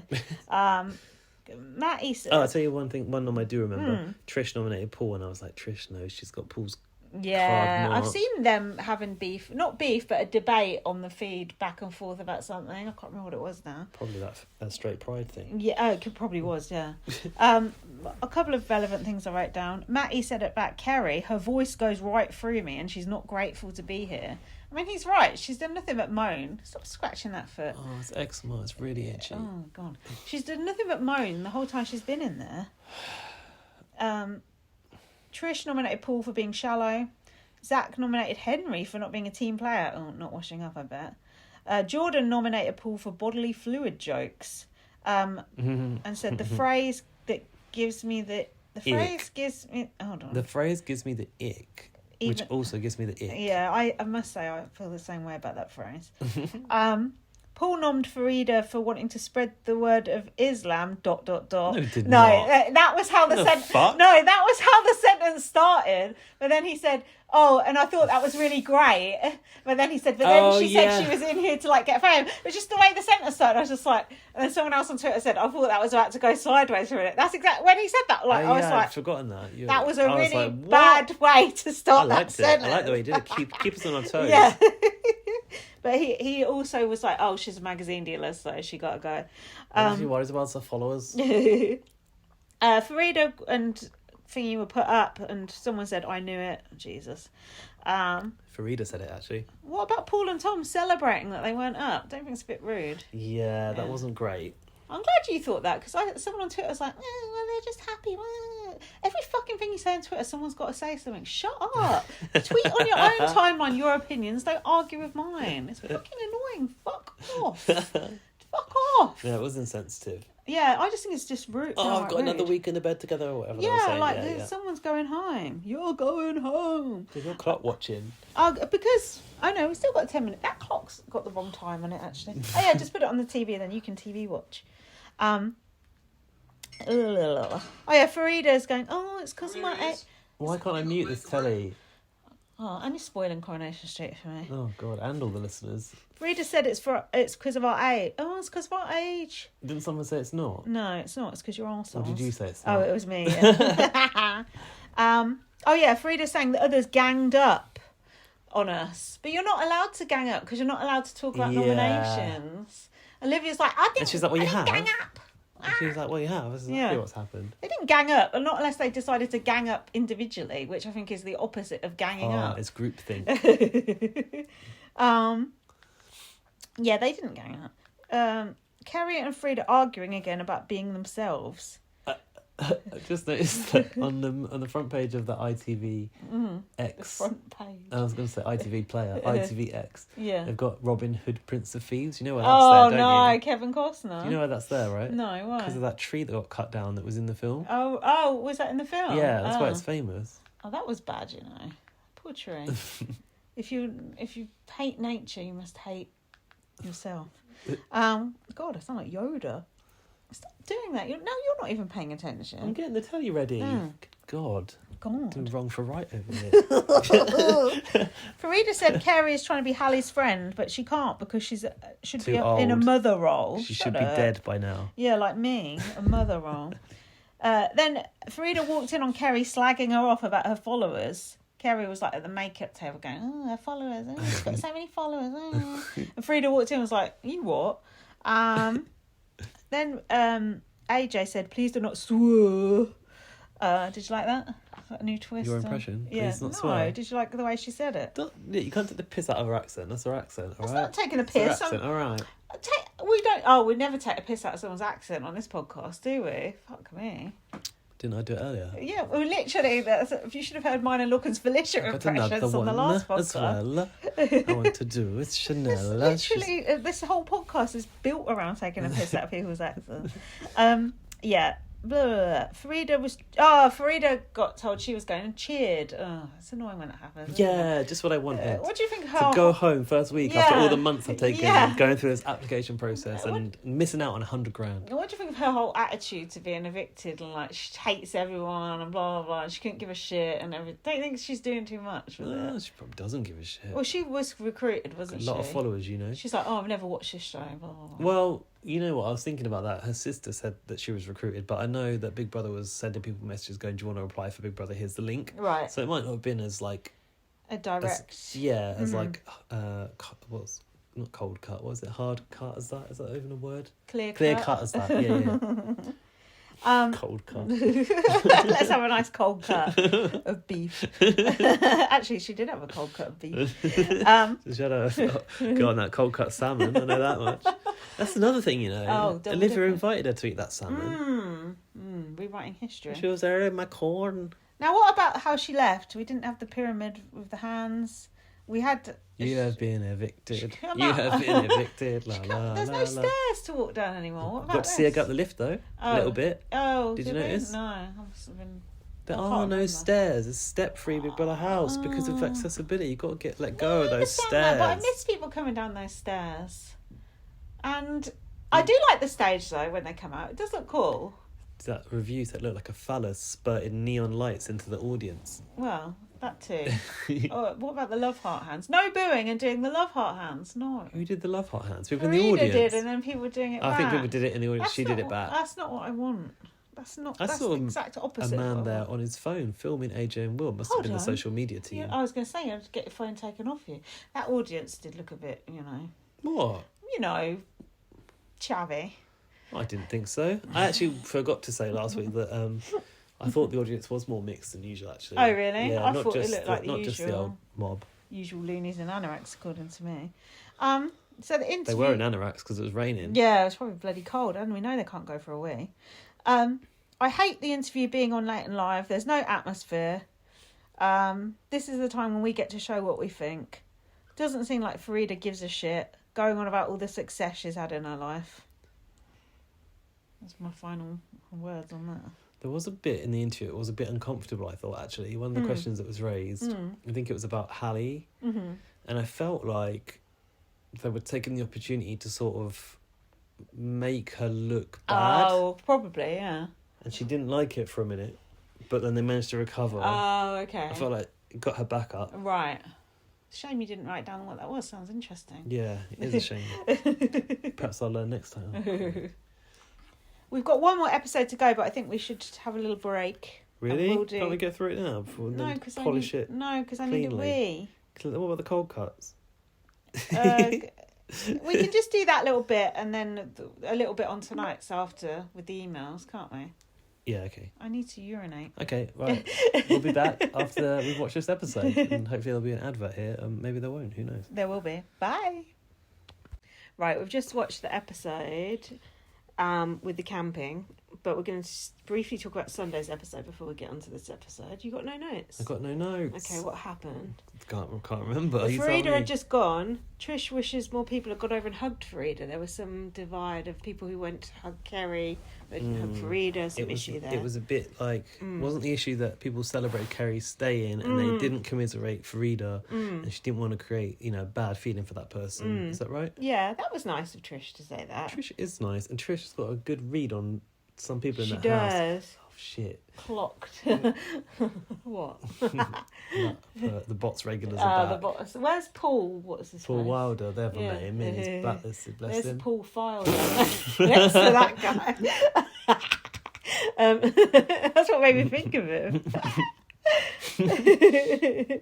Now, Matty was talking about an open relationship. What did you think about this segment? I was on a train. Can't remember much about it. What was it? He was saying an open relationship gives you freedom to pursue other people, but you need to rewire your brain from what you've learnt from being a kid. It was something about cheating as well he was talking about. Yeah, because being in an open relationship means you don't have to worry about. But what was the point he was trying to make about cheating? I wasn't sure. I think it was... I don't think I can keep up with it. Is it making sense, or was I just not following? He said his parents know about it, and his partner's parents know, and they just say, do what makes you happy. Yeah. And him and his partner just want to make each other happy. That's quite beautiful. Oh, it's beautiful. Absolutely gorgeous. I love it for them. Not for me so much. I've been through that and I didn't like it. Well, I am in an open relationship. Are you? I didn't even mention it. I thought as he's mentioned it, I'm going to mention it too. Mention it all. Everyone's coming out. No, because I liked what he said about, because it makes you feel like it's something to be sort of ashamed of or whatever. Well, you but should it's be. not. I'm joking. It's about giving the other person freedom, and you never have to worry about someone cheating on you. You get to have sex with other people, which is fun, And Yeah, but on the whole, it's a good experience. On the whole, bless of yeah. Dirty. I was in one, and it does have its benefits, but it also comes for a lot of people. It's definitely difficult to handle, I would say. I think you have to be a very non-jealous person, otherwise you can't do it. Yeah, but the other thing is like. I don't know how much do you want to talk about this in public? I just wanted to talk about it because I've just thought... Yeah, but if I ask you things about you can ask stuff, me. Yeah, it's fine. Like, I'm coming out. I'm coming out. Have you said, like, these are the terms of our open relationship, and these are the things that are okay, and these are the things that are not okay? Of course. Okay, well, so did I. I had those things that were okay and that were not okay. But, like, there was a point where I felt lines were crossed and behaviours were happening which I thought were against the sort of... well, that's a lack of respect then. What's it called? The boundaries. The manual. The boundaries. The rule book. The handbook. The house manual is not being adhered to. So then I got a bit upset about it. And then, when I got the opportunity to get out of there, I suppose... not necessarily get out of there, but, like, I also, like, probably broke the terms when it suited me as well. Well, I've not broke the terms, but we have very loose terms. The only real hard and fast rules are no one back at our house, which is very... Oh, I'm never going to break that, obviously. No. And... It's quite weird even for you. It would be quite weird even for you. That would just be weird. And, we just don't talk about, like, the detail. We don't go into details. The first rule of Open Relationship Club is... We just, like, go off and do it and then come back and just say... Oh, hi, how are you? Did you have fun? And, I had a really good time. And then that's about it. Well, one thing I would say is I think that you talk about it a lot more than you ever thought you would. Yeah, we do, yeah. We thought it would be all cloak and dagger, but it isn't. But it's funny because... Sorry, I will move on from this quickly. No, people like this shit. But my friend Nick came down last weekend and...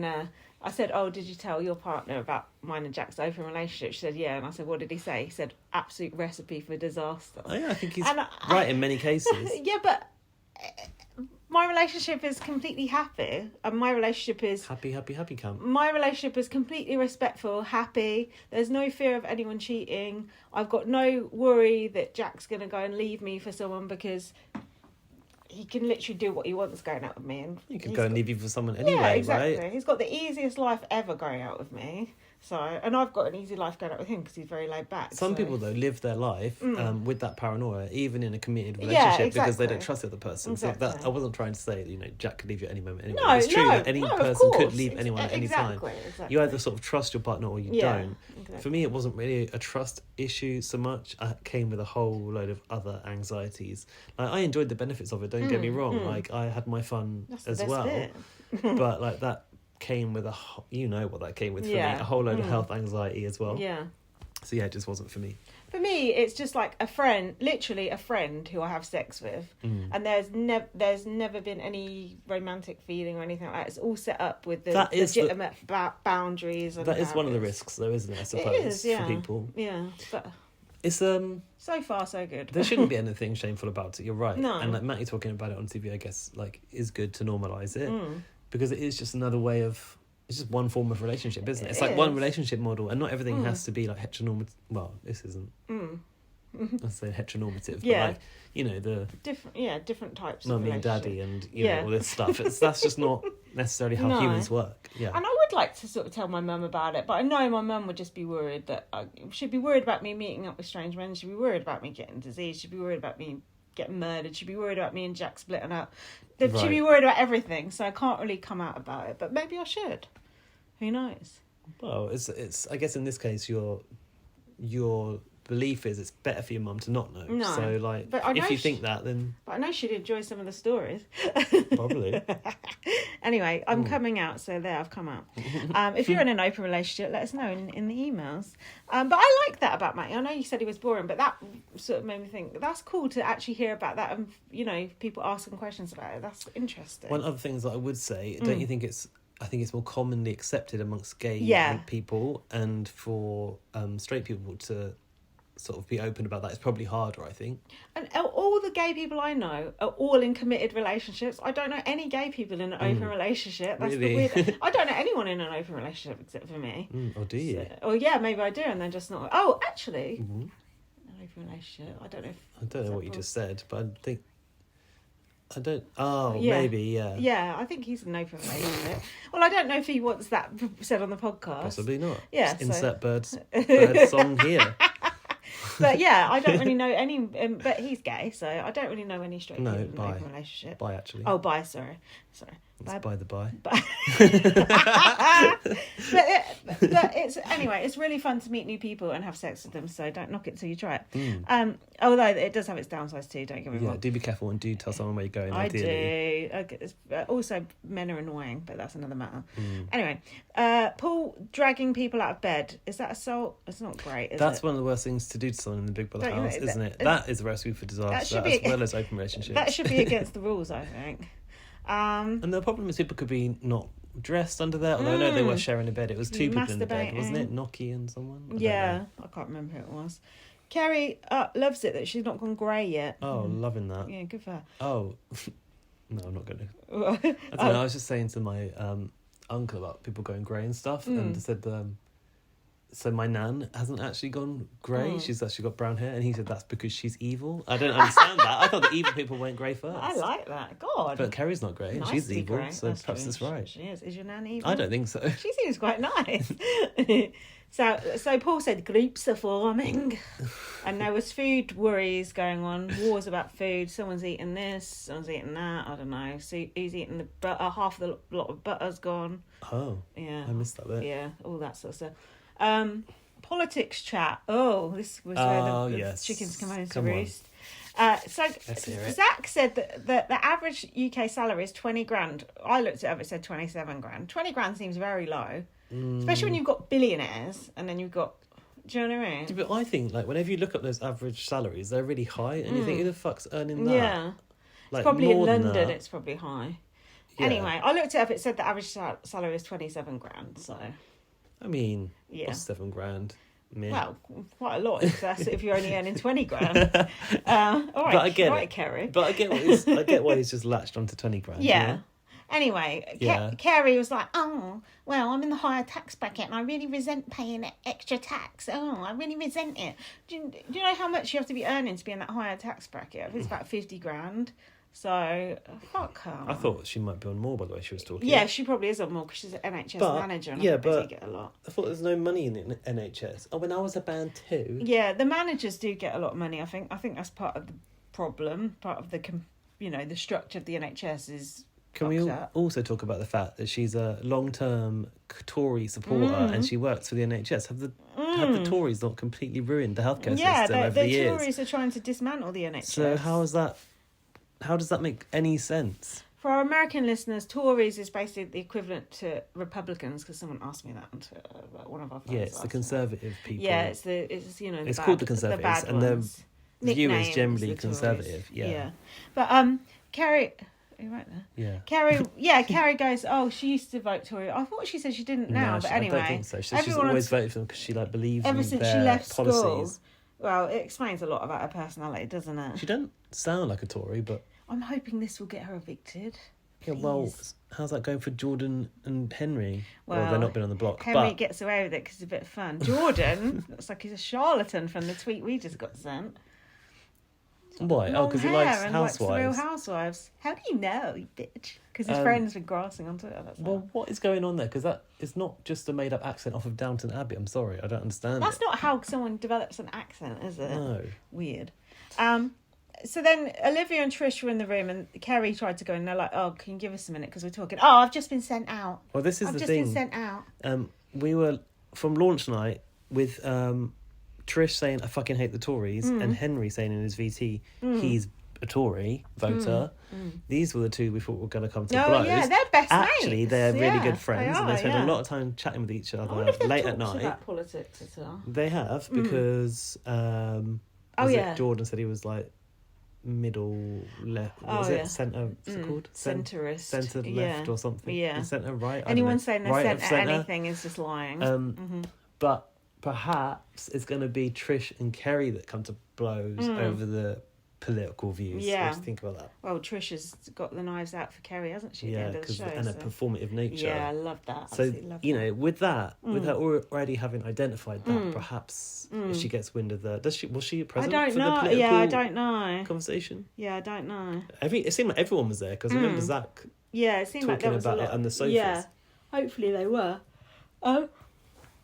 The other main thing from this episode was Chanel had this backhanded compliments task. Yes. That was great. That was really The thing fun. with Chanel is that Who's we that with haven't their had a- top off? Sorry, that's on Late and Live. Matty. We haven't had a housemaid with that accent for a long time. I like but what I don't Blinky understand is why at the end of every sentence Yeah. she has an extra syllable. Do you? I don't remember Glyn doing that. It's nice to have an extra syllable, I think. Why not? Yeah, good for you. I thought it Doesn't was, help you on Twitter though. Limited characters. yeah, that's true. Some of the compliments / insults. They she were not gave- compliments. Don't you think? I was angry. Oh, you you told me to shut the fuck up. Yeah, you did. because it was. I did. Did You you? did, Did I, You boy? told me to shut the fuck up. Huh? Yeah, but I was only in jest because it was a good task, and you were a bit rule booking about it. Oh, they weren't actually backhanded compliments. They weren't. So she did 2 backhanded compliments. One was like, "Oh, Kerry, I like your jumper, but it looks like something from the circus." And then, "Matty, your hat's cute, but you Yeah. look like, I don't know, Rabbit. raving rabbits or Yeah. something." And then the rest was all just like an insult fest. It's not what it is. So I don't know. Some good insults, though. So I had my thing. I tweeted about it saying this, and someone was like, "Well, what did you expect?" I was like, "Well, backhanded compliments and not just insults." It's hard to think of backhanded compliments. Probably that many, anyway. Well, I came up with one. Oh, go on. Oh, is it to me? No, it was that Zach is really sweet. And he's somehow managing to be simultaneously likable and boring. That was a backhanded compliment. Right. Okay. It's not that catchy. Well, it's true. It's accurate though. Yeah. Oh, he is nice. He's a nice guy. God, the heating's on. It's hot, isn't it? Oh, it's hot. Well, I liked Chanel getting that airtime, and I thought she did well. And I thought she enjoyed it as well, insulting people. Poor Jordan went and changed his bloody shirt. He was so displeased. Then we had this boring bit where they got pictures of the loved ones, the sob stories, the sad piano music. What do you think about? It's like the new letters from home. Yeah, you know my thoughts. I already saw it on the live feed, then I had to see it again. I was just like, oh, please. Saw more of it on the live feed. Yeah, people's dead relatives. You know, I've seen, been there, done that. Do you remember which 2 housemates did not bring a picture of their loved one? Yes, Jordan and Henry both brought pictures of places. Yes. That's sort of psychopathic behaviour, or at least sociopathic. Well, I thought it was brilliant that the Jordan had just brought in this picture of a place and said he didn't want to have his mum's picture over his bed. Yeah. But I didn't see Henry talk about it in the show. Did you? No, he didn't. But on the live feed, he did. Because Yeah. when Jordan said it, I thought that was Henry, and then I realised it was both. But did you remember what Henry's reasons were? Because his parents are split up and he didn't want to favour one over the other. Yeah. That was his excuse anyway. Oh, you don't believe it? Well, I don't know. It could have been, couldn't it? Should have just put in a picture of them both with a crack zigzag down the middle. Yeah. Like BB25 house in America. I'm going to turn that heater off. It's Okay. too hot in here. What? Is there a heater? The radio's on. Oh, the radio. It was okay, you know. It's all right, I suppose. I thought they already had pictures because I was sure that I saw above Henry's bed a picture of a meal. Picture of what? A photograph of a meal. Oh, a meal. Because he's a food writer, isn't Oh, he? right, okay. So I'm sure I've seen that already. I wonder where he got that from and what that is. Zach was giving Yinrun a pep talk. I can't remember what that was about, can you? No. That was it. That's all I've got for that episode. Helpful. So, well, what have you got? Jack shit. I was on a train. Okay, I was on a train, so I was watching it on my phone. Mm-hmm. Then I had to come home and watch the last part on my TV. Okay. So fair no, I enough. haven't got full excuse, but yeah. And then this last episode, yeah, We saw the happy house. we're all going on. You're a big Cliff Richard fan, aren't you? I actually like mistletoe and wine. Oh, God. I just said no one ever. because it's it's Christmas staple. I'll pretend you didn't say that. Oh, I liked it when I was a kid. Are we allowed to like Cliff Richard still? Or Yeah, I think he's Everything's okay. okay? Yeah, Okay. it's all good. They raided his house, but But it was all. They got sued for it, so I think he's good. I think he's just a closet case, basically. Dear. Anyway, where would we go on holiday if we were to go on holiday together? You and I? Together, Yeah. somewhere quite bougie, I think. Oh yeah. Do you think? A bougie cruise, A maybe. nice. Oh no, I don't want to go on a cruise. I No. get seasick. Well, I want to go to Canada to go Oh visit yeah, Big Brother let's do Canada. that then. Should we Let's do go that? see Arissa. All right, we'll do that. So Kerry started moaning. In fact, the whole episode was just moaning. I feel a bit sick. I'm not even being dramatic. It's just not my thing. You're on Big Brother. It's a task. You should. Tasks are compulsory. 30,000 people apply for this show, and you're sit there flapping your gums. Only 30,000, 100,000 wanted to get into the audience for the launch. Yeah, sure. Jordan was telling a story. Oh, hold on. Yimran said something about shearing sheep. I don't know what That was Yinran's dream task, is to shave a sheep. Yes, I was going to say, she didn't say shearing, did she? No, Shaving. shave That's it. better. Jordan was saying his mum is like thingy from Ab Fab. Okay. Kerry is moaning about going on the Portaloo. And it's wheelchair accessible. She doesn't want it She's to got be. no excuse. Well, she can walk anyway, so never mind. Hallie's concerned because she's got no jacket. Oh, Hallie was being annoying this episode. Hallie's mini Kerry. Kerry's rubbing off. Yeah, on you were Hallie. right. You predicted that Did I say earlier it in on this the podcast. too? Yeah, you Told did. ya. She needs to be careful. Called it. The best thing, I knew it. the best thing that can happen for Hallie this week is Kerry gets evicted. Yeah, because and she for needs. me also. Yeah, she needs to be separated from that influence. So then the others got called into the task room, whatever it is. There was loads of mud in there, and everyone keeps fake retching. It's making me feel sick. I had to put up tents. A storm was coming. Storm's coming. A storm's coming. This gives me bad flashbacks. I had a lot of bad experiences at Glastonbury, and I never want to see mud again. I never want to see a tent again. The whole thing just freaks me out. Like, honestly, it freaks me out. They didn't have Big Brother's brew though, did they? Like Tim got when he was putting up a tent. No. What about the state school muck conversation? We had Jordan saying that he went to the worst school in Grimsby. And then Noki said she went to the best state school in Derby. Yeah, so you're right. And she I was was detecting a bit of an accent there. She's posh. Matty was living in the commune. Is he'd like that. Is that bit? Have you just not written that? And then yeah. Zach said, "Did you have to go around naked all the time?" Oh yeah, it was obligatory. Trish hates the cold, and she's inspired by Ian Run. And Kerry won't stop moaning about the task, but is now pretending that she's loving it. I like Yinran's hat with the cat ears. I like It's a panda. Oh, I like her dungarees with the sunflowers on. I think Big Brother gave them for the task. Oh, they look cool, fucking cool. And also, we need to explain about what the D of E is for people in America. Duke of Edinburgh Award. Did you do that at school? No, it's absolutely not. Did you? Did you not have to? No, I never did that. I think it's more of a boy thing. No, in my school, everyone had to do it. You got a folder and everything. No, I wasn't into brownies and shit like that. Well, me neither. But they tried to send us away for a weekend of outdoor pursuits in Wales or something. No. I didn't go. Absolutely not. Do you know why? Why? I was worried I was going to wet the bed. So I had a bed wetting problem. Until how old were you? 15 at the time? I don't know, probably. No, younger than that, but too old. Oh, that's sad. I had a serious problem with that, and it really stopped me doing things. I used to wet the bed when I was little, not that old, but little. I used to ring up my mum when I was on a school trip and get her to come and collect me because they tried to feed me something that was not on my list of foods, and she'd come and get me. So which exacerbated the problem. Anyway, enough about our personal lives. So what else? Come on, let's. Paul was putting the mud on his face. Oh, that was gross. The music was kind of ruining the task for me. I did like the fact they put an industrial fan and made lightning effects. That was quite cool. Chanel's calling Zach selfish with the food. Eating too much. Leave him alone. And the task winners get to go glamping. It was Paul, Olivia and Trish, but only two of them. Yeah, were Trish was like, in. please, I don't want to be with you two. That's what it was? Yeah. I'd rather freeze to death than spend one more second in your company. You said you could foresee a bit of showmancing between Paul and Olivia. I think they're a bit flirty. Are they? I don't know, I haven't noticed. I think on the live feed someone said it or something. I thought Olivia said she hates relationships. Did she? Yeah, I think so. Wow, she's got impressive hoops, this woman on Late and Live. Remember, I used to be a fan of a big earring. I don't really go for the big earrings anymore. Oh yeah, the Remember Pat Picture ones. The triangles. Anyway, that's beside the point. Pierce yourself. Pierce yourself. Oh yeah, perhaps I was talking about you back in the day. I did. Oh, how many years did this go on for?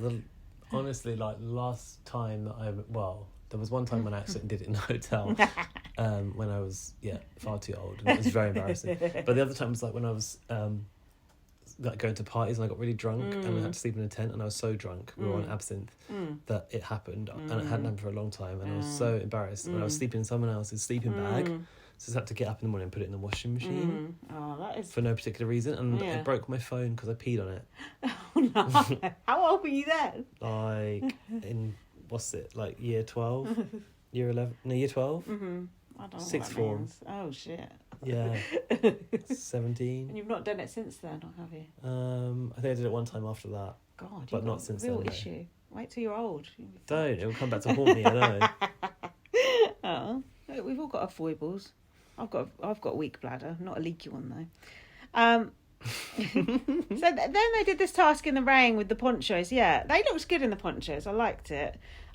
But then Noki weren't, and then she was like, didn't want to go, and then had an issue and didn't want to be seen as aggressive. But she did want to go, but she was worried about looking like she didn't deserve to go. But she's something communication style. She's got a strong and confident communication style, and that can come across as being too much or being aggressive. What a weird thing to say about herself. It's like she's talking in work speak. No, but don't you think, because like the Miss Universe thing, that she's probably been trained how to talk. Could she be the new Taylor Hale? Yes, Doubtful. my winner. I put a $5 on her. You never know. We need someone to bully her bad. One thing I did think was that is this a side effect of the way black girls are treated for speaking and being perceived as being aggressive? Well, when she said aggressive, I thought she's not aggressive at all. But then I was thinking, she's not. but black women are always perceived as aggressive. Yeah, and I thought that was a bit of a shame that if that is I'm sure but that. Also, at the same time, of it. I thought she was making a bit of a big deal out of it, and she should probably just take it. Yeah, she was acting weird about it. So inside went Jenkin, Kerry, Olivia, and Paul. God, you would want to be outside, wouldn't you? Yeah, silent disco. By the way, what you said about Jenkin, people don't really like Jenkin, and Jenkin's been getting a lot of criticism for being miserable. I've noticed. He is miserable. God, there was too many fake ass Strops in that house tonight. Hallie, everyone's like going, oh, why is Hallie being given a pass? And Hallie's being given a pass because she's fucking 18 years old. She's literally a teenager. You're allowed to have a Strop when you're a teenager. And also, I don't think Hallie knows the history of Big Brother to recreate the old characters, or maybe she does, but obviously Kerry's trying to be Nikki Graham / Gemma Collins, whatever. It's just so transparent, which was great when Trish clocked her at the end. What else? Well, Jordan's unequivocally elated. Wants to start a club for old lady. I'll just let my nan know. Jordan would rather be outside than inside with Paul talking about farting. Yinran is tasting the mushy peas out of the tin. Gross. She's got a bit of a shock there. Also, that is the kind of thing that's like weird British shit that only makes sense to British people, isn't it? Yeah. A mushy pea. Americans Americans don't know what that is, do they? I wouldn't have thought so. What about squeezy peas? Is that really a thing? What even is that? What is that? It's off the Fast Show. Squeezy cheesy peas in a bottle. Darn, I'm going to be sick.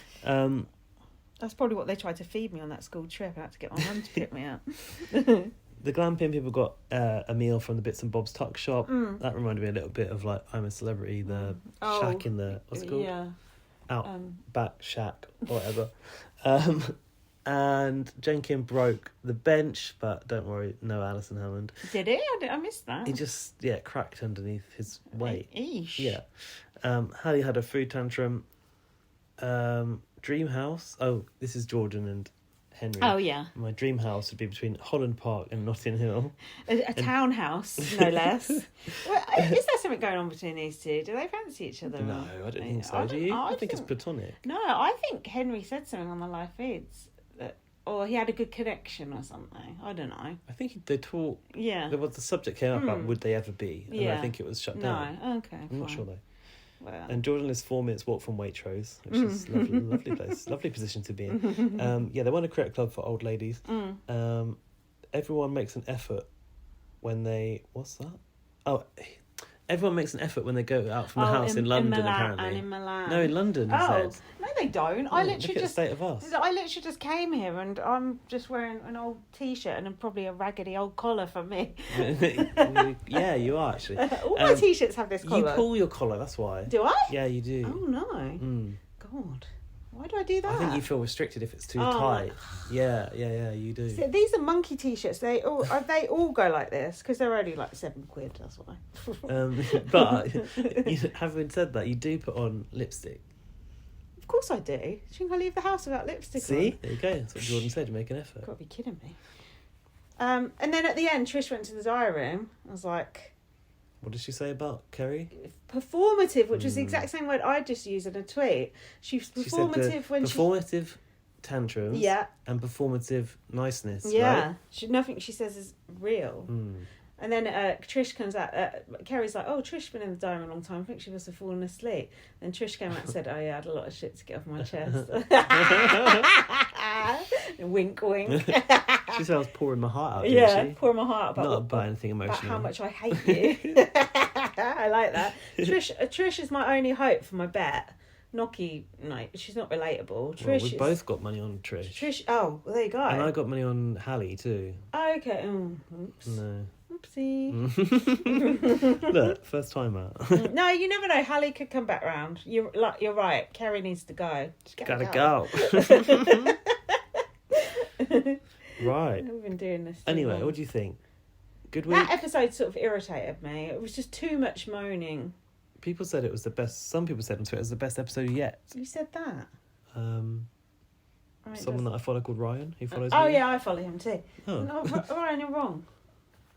That episode was just blatant moaning. I don't mind the task. Oh no, sorry, okay. not Ryan. Louis T. Dixon.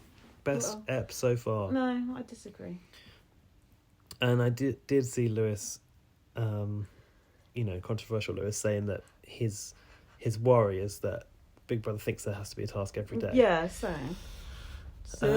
Right. What about this font as Big Brother, the circles? Do you like that? Or? Yeah, I like that. Okay, I thought you might not like that. No, I like the icon. Icon. And I feel like that might end up staying for future versions and perhaps everything around it might change. Yeah, I like the icon. I like it on Twitter as well. But you don't like it saying live like that? What do you mean? No, it came up, sorry, you missed it, in the corner, like when three it turns circles. around and comes up. Oh, yeah. Big Brother later live. Yeah. I don't mind it on screen. When I saw it on the merch, I was a bit like, no, not really. But no, it's on the merch and on screen. It matches and I'm okay with it. Okay. You hate it?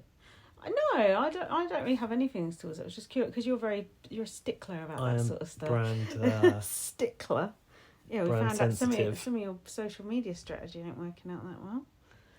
Your tweets going out to the wrong nations. Well, not nation. Not nation. Location, but I'm going to look into that tomorrow. And less of that. I won't say what, but I got an advert for something that Gaz had put on Twitter, and it's not meant to be for people in London. Let's hope your boss isn't listening to this. No, it won't be. Hopefully. Anyway, yes, emails. Oh, it's the psychology bit, my favourite bit. Oh, you can watch it tomorrow. Not Judy James though. Who are you? Anyway, What's email time. time. Ain't there a +1? Oh, you want to watch the live feed after? Is there an ITV2? I don't have ITV2 +1. Oh, I think there is. Maybe one, it's on ITVX. I just watch it on the catch up. You don't have the catch up, do you? What do you mean? I do. Oh, you do? Okay. Well, you're right. Well, I've got the whole app there. Everything's there. Oh, yeah. But what I don't have on my TV is like the HD ITV channel. I have to go into the app to get it. Oh, that's annoying. Anyway, because I don't have Sky. Sky's bloody expensive, though. That's why I don't have it. Right, emails. Email us to bbonblastpod@gmail.com and share your views about Kerry's performative nature and anything else you want to talk about. Here's the sound of the email box being opened. Shit, there's a monster in there. Full. Do you want to say thanks to Evelyn now? Evelyn, we don't know who you are, and if we do know who you are and we've forgotten, it's highly possible. Equivocally, sorry. Apologetic. Evelyn, or sometimes you can say that name Evelyn, but I think it's probably more likely Evelyn, like just covering both bases just in case. That's true. Evelyn, you've sent us £10. You've not said why. No. It could be to spend on drugs for all we know. Thank you so much. Why have you sent us that £10? Yeah, do you want it back? Yes, can we send it back to you? Are you hiding it here in our PayPal account? Is it money laundering? Thank you so much. That's the first donation we've had in ages. It is, and if you'd like to donate, the link to our PayPal is in our link in bio on Twitter and Instagram. And on our website, bbonblast.com. You need to update our website with some more pictures of you from the house. That's true. Put that on your to-do list. Photoshop you in. Anyway, that's a good idea. this email from 6 days ago, so quite some time ago, comes from Ibrahim. And Ibrahim says, Farida as a subject matter. Hey, the sari is mainly an Indian/Sikh dress, as you said. I thought. But I was like, you said, is it not associated more with Sikh people? And I was like, maybe it's an Indian thing. Yeah. So it's Indian Sikh, so we're both right, really. Okay. And is mainly worn for cultural/family events. Okay. However, Farida was wearing a lengha, or a lengha, I think lengha, Lengha, which is worn by other South Asians and is traditionally worn for their wedding. And I said the red was like weddings. There you go. Does that answer the question? That's good. Farida looked very nice in all her regalia. I love that she repped it all the time. She looked very Not so colourful sure about the bonnets and like the ABC nicey. No, where does she get that from? The market? God knows. I get that she's covering up, but did look rather, I don't know, just weird, juvenile. Maybe Not particularly tasteful. Couldn't you cover up in a more classy way? You've got to have the ABCs and smileys. I like to look juvenile, so I can't really comment. Yeah, Thank you, Ibrahim. And you've not written in before, have you? No, and Ibrahim also says, great podcast. Oh, thank you. So that's nice. Feel free to write in it. Yeah, I'd like to hear from you again, Ibrahim. I'd like to know how you feel about Farida going, and if you wanted her to stay. Like I did. Oh God, I've left the ones from last week started. It says admin nightmare. Oh, actually, no, I haven't. No, I haven't. It's hard to fish your way through the junk. We've got so many. We've got a Speedy 25. Well, it says, all sorts hello, in there. sir. I know that's not actually feedback for the podcast. Dear sir or madam. Oh, no. I'm feeling the pressure here. What does everyone think about what AJ's wearing on Late and Live tonight? Peculiar. Right, I'm back in the game. Filled in. Right, Lane. Lane. Do we know Lane? Yeah, Lane's written in That's before. A trip down memory lane. Well, not for you, because you forgot it. BBUK Week 1, I remember Lane very well. Hey guys, it's Lane again. I see. There you go. I knew Lane. I'm from the US and I watch all the English-speaking Big Brothers. No English person is called Lane, I can assure you. So I appreciate your global perspective on BB. Where did you watch all the English-speaking Big Brothers, Lane? I would like to know. EnglishSpeakingBigBrother.com. I think BBUK is the epitome of Big Brother at its core. And I'm so glad it's back. Oh, Lane, you've got impeccable taste. And I think BB on Blast is the epitome of podcasting at its core. No, she didn't say that. I think Lane's a guy's name, by the way. Is it? Yeah. Well, there was someone called Lane on BBUS and he was a guy. Oh. Well, there could be non-binary. Yeah, who knows? So, let us Lane, know. Lane, now let us know. Lane. I'm enjoying this cast and I'm willing to give everyone a chance to shine. Willing to give them. Yeah, not if only Big Brother was. Not for long. But if I had to pick, I would get rid of some of the straight men that aren't bringing as much. Okay, I know who they are. Yeah, Dylan and Paul. Probably. My favourites, and also Tom. Oh, yeah, he's not giving much. Oh, no, Matty's not straight. We've just got it in for Matty. Yeah, stop hating on Matty. He's let me be myself tonight. My favourites are Yin Run, Trish, Jordan, and Hallie. Yin Run, Trish. Yeah, and that checks. Spoiling the nominees just before showing the actual nominations was insane. I thought I missed an episode at first. Yeah. Question. If you could bring someone from BBUS onto BBUK, who would it be? Oh. I wouldn't want to, personally. No, I wouldn't. I do not like the idea of that. Well, I need. You got one? No, I've got one. Yeah. Michael off of BB24. Yeah. Because he's like a super fan. Yeah. And like he was very strategic, but like you couldn't do that in this Big Brother. So I'd like to see just how he copes with it. I've got one, Jason Roy, because he watches BBUK. Does he listen to this sometimes? I think he has listened to it before. He loved Nikki, and he knows all about Big Brother, all the Big Brothers. So he would be fun, but he'd struggle with the smoking area. He'd just be in there on his own the whole time because he chain smokes. Yeah. Sorry, Fessy, it wasn't you. There's another question as well. Also, who from BBUK would be a good player on BBUS? Oh, who's strategic? There's irrepressible dark horse. Victor might be good. Nasty Nick, of course, the OG game player. He would actually probably be quite good. You need someone sort of shrewd. And we don't sneaky, have many of them. Cunning, someone like that. I feel like Tim from Big Brother Australia would naturally lend himself to it, and we know that he's played Canada before, but like UK, I can't really think of anyone that would be too strategic. There must be someone from the last series when it was like big coins and that, but even then, not so much. I'd send Victor. Yeah? Yeah, why not? Okay. It'd be fun as well. Thanks for reading. Thank you. Thanks for emailing. Thank you so much. Every time I go back, I lose my place. Connor's written in about BB25. Well, I've done that, I think. Oh, have you? Yeah. Okay. Laurie, BBK feedback. Okay. A perfect tweet. This is Shane Reactions tweet. Yeah, Shane. That Laurie's posted in. That's the joy of BBUK. You see these people, I saw this. You see these people going into the house on launch night and think they're going to give us 2 months of entertainment, if you're lucky. A week later, and I can't think of two more miserable people. You know who's in that picture? It is Jenkin and Kerry. Exactly. I retweeted it, I think. Yeah, he does have good tweets, that guy. Laurie asks, how has it been for you two finally having live feeds again? Well, Comforting. yeah. It's nice. I just have one in the background and just... Contrary to everything ITV was saying, it's not 24/7. No. It's on too late. It is late, but what else can you do? Get rid of this for late and live crap. Put it on there. demand. That's what you can do. Yeah. Just ITV Player. I've tweeted them today. Go to my tweets, retweet it, tell them that you want it on demand because they said they're going to make a note. Will we ever find out the viewing figures on the live feed or never? I'm not sure, actually. Yeah, they're not releasing those, are they? Yeah, because like you said, people would pay. I would pay. Don't they want our money? They don't even want our money for the Don't want me to pay to vote. Don't want me to pay for the take live our feed. money and give us some good Just want to TV. sell me a tea towel. All right, I'll buy it. Done. Deal done. Yeah, I like having it back. It's really nice. And today I was on. Someone called me up at work and they were like, "Oh, were you listening to music? I heard something." I was like, "Oh no, it's Big Brother live feed in the background from the weekend." And 6. Well, actually, 12 shows a week to watch. Oh, how do we feel about having the shows back? Yeah, we like that too. Lindsay's not into late and live. It's great. It's just I do watch late and live. I just don't think it's that entertaining. But I'm willing for it to be. I want it to be. It's not essential, is it? No. I like it, but it's just the trouble is if you do have a bit of a social life, which to be honest, I don't think either of us do much of that. Well, you've been busy quite a lot at the weekends. I was at a drag show during the first eviction. That was a nightmare. That was bad timing. It kind of makes me not want to go out and do things, but I kind of just want to hunker down and watch it.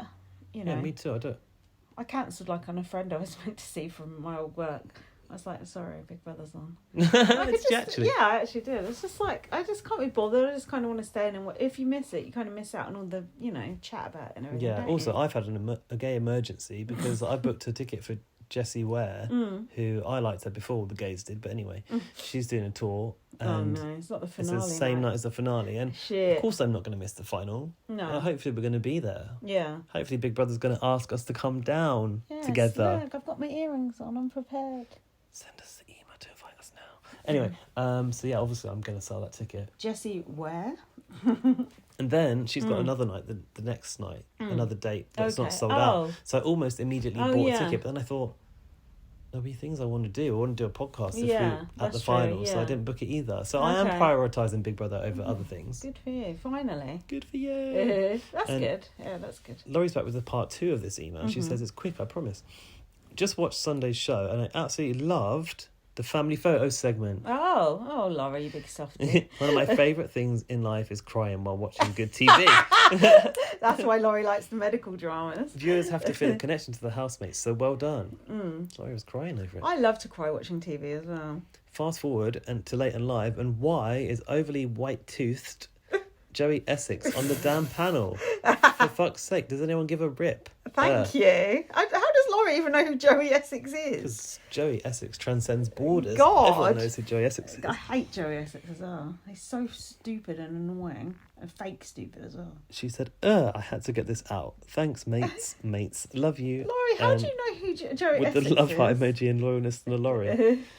Probably seen him on What? some celebs go dating or something. Oh, You know, Laurie maybe. watches a lot of TV. Which I know she does, but I normally have to send her it. I've been sending her Love Is Blind. I don't remember sending her anything with Joey Essex on. Is this Connor talking about BBUK? Connor's here. Connor, you're back. Did you say you read one from BB25? I read one about BB25, yeah. Okay, hi all. Hi, y'all. Where's the y'all? Hi, Linz and Gaz. I am parched. I need to get some water. Can you just For God's just sake. talk about Connor for a minute? Connor, he's a lovely guy. He posts a lot of memes on Facebook because I'm friends with him on there. One time I thought he did a bit of a spoiler, but I overlook it because he's a nice guy. I thought I'd seen a BB25 spoiler. Oh, and had you? No, I'd convinced myself it was the wrong thing. That happens a lot. When I saw the eviction result, I was so relieved. That's why I always think, if you see a spoiler, you just pretend you haven't seen it and it could be wrong. Because sometimes it is. Right. That's better. God. Hi, Linz and Gaz. In brackets, and / or potential guest. Oh. No, I'm here, and I'm not going to let anyone step into my shoes for BBUK coverage. You have should you know. thank Lorcan for taking Fill part in. what you got. Yeah. You should say thanks very much for filling in. Thanks very much for filling in, Logan. Don't do it again. I have a bit of a 2-part feedback email here. I hope it's not too long. Please cut off any time. Yeah, I will. At my discretion, that's fine. After the premiere, so these are thoughts like post-premiere. I'm so happy to have the show back. I love the strategy of BBUS and BB Canada, but there's something about Big Brother UK that's got a different energy than any other reality show that I watch. I'm going to do a quick winner pick. I think Yinrun might be the one to go all the way. This is what he said after the premiere. I should have put a bet on, Connor. Nice. Her and the doctor, I forget his name, that's Matty. Matty, are my faves. I think Tom and Paul are the only ones I don't like so far. They're pretty boring. They are boring, yeah. I like Tom, though. I think there might be something to him, but we'll see. He's very young. Update. After I've seen every episode up until 15th of the 10th, 23, the Americans do their dates backwards. Cool. I never think they do more. I'm not surprised that Kerry and Farida were the first 2 nominated. No, me either. I feel like there was a really high chance that they were going to be anyways. Well, yeah, that's why they were. Yeah, I do think that Farida had a point when she was saying that Kerry should expect to always be nominated, and I think there's just part of the social dynamics of being the one old person. I don't think older. She's only 40. Yeah, let's remind she's ourselves. Younger than me. She's 3 years younger than you and 3 years older than me. Fuck. Wow. I don't think either of them help themselves, but genuinely being unbearable and unbearably annoying though. Yeah, agreed. Maybe that means by generally being. Sorry, I'm Put not teeth coping with in. the dryness. Do you want me to do a bit of reading? It's the Popeyes. Oh yeah, salty and spicy. Personally, I would love to vote to Kerry. Let me start again. Personally, I would have loved. No. Personally, I would. Personally, I would have voted. Yeah. To Kerry. Yeah. I think her passive aggressiveness is something that I personally have an issue with. Yeah. I'm ready for this whole Olivia in brackets annoying, Tom and Paul boring, Jenkin, Hallie and Kerry miserable group to leave. Okay. Olivia though. Olivia, yeah, but Olivia. We need the brash nature. Of yeah, Olivia. Olivia's got some entertainment value. Tom and Paul, I can happily say goodbye to any time. Hallie's going in the miserable group with Kerry and Jenkin. Yeah, she is though. Oof. I think my favourites are Matty. Why? What has Matty got about him? Like, he seems nice. I bet he smells. You're hippiest. Trish, Yinrun and Jordan and Dylan. Notice no one ever mentions Henry, even though he's in that group. He's great. He's one of my favourites. I like him. My favourites are... I like a posho. No one asked you. Well, I'm telling you. My favourites are still Trish, Yinrun, Jordan and Henry. They're my favourites as well. I hope y'all are enjoying it as much as I am. Also, loved your interview with Cameron. Definitely the best Big Brother Cameron. He's not talking about Stout, is he? He's talking about met Cameron Stout. Your friend, Connor. Oh, bless him. Your boy. Yeah. Can you do the next Connor. one? I'm struggling. Yeah? Is this it? Yeah. Liam, hi Gaz and Linz, welcome back Gaz. I'm at work, so I don't have much time to gather my thoughts into an email for a pod. Well, why write that sentence then?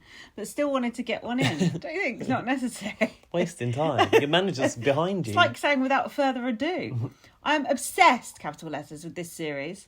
I feel so much more engaged since I found all these super fans on Twitter and your pod. I always used to watch BB, but I was oblivious to podcasts on it and all the fan accounts, so I never had any interaction with people about it. Just like a normal Big Brother Just in isolation, like enjoying Big Brother secretly. So I'm loving having people to chat to about my favourite TV show. My favourite housemates up to now are Yinren, Trish and Tom. Haven't changed since day one, to be fair. I love Jordan too. He's very dry. Tom, and I love that Tom kind of being humour. your favourite. He's all right. I'm disappointed. Yeah, if you like meek little boys with mullets that look like there's deer in headlights. Stop interrupting. This is what happens when I'm not reading. Stop You've got me talking interrupting. shit over everyone's emails. I'm disappointed Frida went on Friday. She would have been good entertainment for us.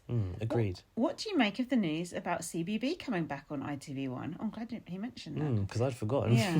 Hold on, let me finish the rest and then we'll talk about that. Personally, I'm not bothered what channel it's on. If it gets people engaged in BB again, that's a good thing, I think. Sadly, there's not many die-hard fans like us anymore. We're a dying breed. So if it gets more exposure for the general idiot public, then that's okay by me.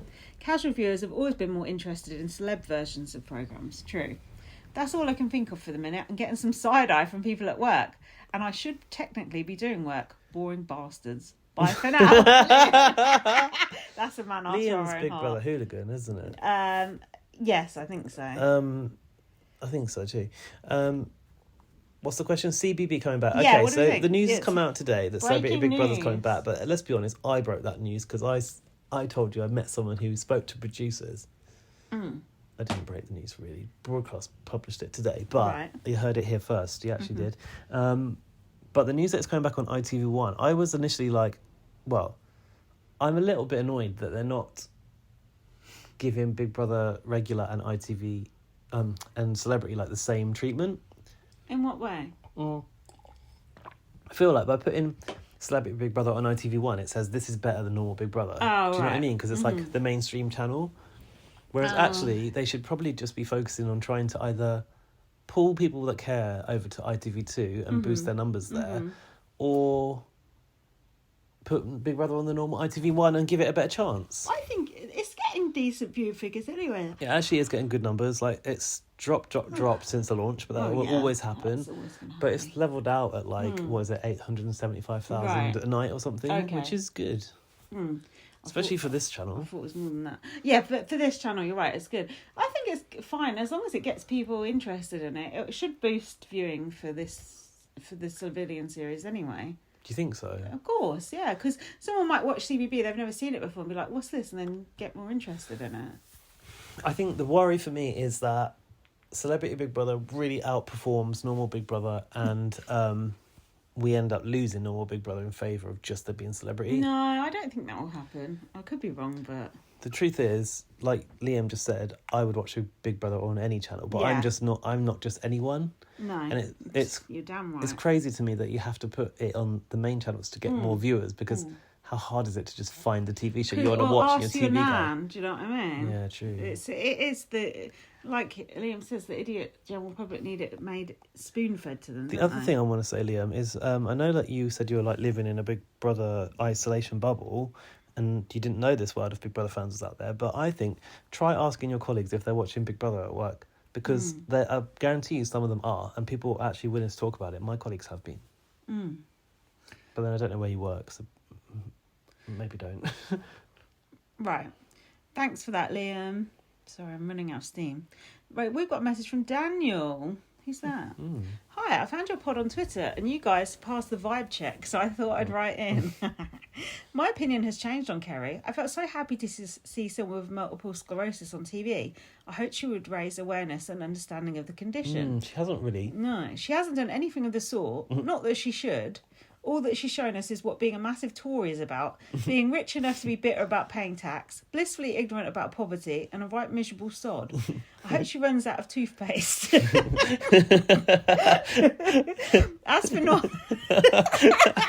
I like that. It's a good level of spiteful, but not that bad. As for Not So Merry Kerry versus Farida, I thought they were both quite matriarchal in the sense they were surrounded by much younger housemates and fell into that role. I think they're very accomplished in terms of their professions and they have a lot of grit, but Kerry was still jealous. Kerry's comment about sausages offending Farida was entirely unnecessary, and I think she saw a lot of what she didn't like about herself in Farida, or she felt like her turf was being muscled in on. A bit on the psych here. I thought Trish and Henry would be gunning for each other, and instead they're besties. Here for it, though, not going to lie. Oh, no, Lorcan's back. Speaking of which, any whispers of Jordan and Henry being anything more than mates needs to be stamped out. So I'm the one doing that whispering. Yeah, you are starting that rumour. They're so fun together. They would totally ruin the vibe by hooking up, so I forbid it. Random question for you on a slightly different topic. Which current BBUK housemate would be a decent contender on the current season of BBUS? Oh, on the current season. That's funny that we've been asked that twice. And by decent, I mean at least more impactful than Bowie Jane. So well, which BBUK has probably Olivia. Imagine. She'd be more impactful than Bowie Jane. Jordan, maybe? Oh, Jordan would be good. Yeah, Jordan's got to be the best. Do you think he'd be up for the game, like the playing? Yeah. He'd play it. He'd probably be more stimulated in that environment than he is in this one. He'd playing the game, playing it real good. Yeah, that's a good question. Okay, bye. It's the end of this email. Yeah, I think probably it is Jordan. To be honest, he's the one I'd like to see there. It's got to be. Sorry, we've got so many emails. I need to go home. It's a weeknight, you know. Otago is back in the inbox. Do we need to reveal who Daniel actually is? Oh, it's Gaz's boyfriend. And yeah, he likes those little like inconveniences. Like, I hope their trainers always late or whatever. Yeah, I like that. It's good. It's twisted. It's good. It's like petty. So Otago is saying, well, what a first week of the return of BBUK. I'm surprised but not surprised of Farida being the first one out. Exactly. But a lot of these characters have been exposed and it opens my eyes at least to who are the fuckery housemates. A few people have been saying that. It's been, racist undertones to the Farida thing. Yeah, also since she's gone, a lot of people have been making jokes about the halal food and things not being halal. And then, like Dan said, Kerry bringing up the sausages in the halal food chat, it's just like tone deaf, isn't it? Yeah, it's, what is it, microaggression. Kerry, Haley, and Olivia are the bad eggs. Ooh, the Kerry, Hallie and Olivia, ouch. I even referred to them being like Cinderella's stepsisters, Hallie and Olivia, and the bad mother, Kerry. Ooh. I'm worried for... They're called the ugly sisters, aren't they? Yeah. I'm worried for Trish and Yunran, but after Sunday's recap show, it looks like Trish, Yunran, Matty and Henry, and even Jordan are a group. So hopefully when Noms come again, they do their due diligence. Latago, a.k.a. Towie's next door neighbour. I don't know what that means. Do I need to check the house next door? Oh, because I posted that picture of Towie sat on the mat. Outside the neighbour's house. Oh, bless him. Thanks, Latago. It's nice to hear from you again. Yeah. And it's actually a coherent message from you for a change. No, he's always coherent in his views. Well...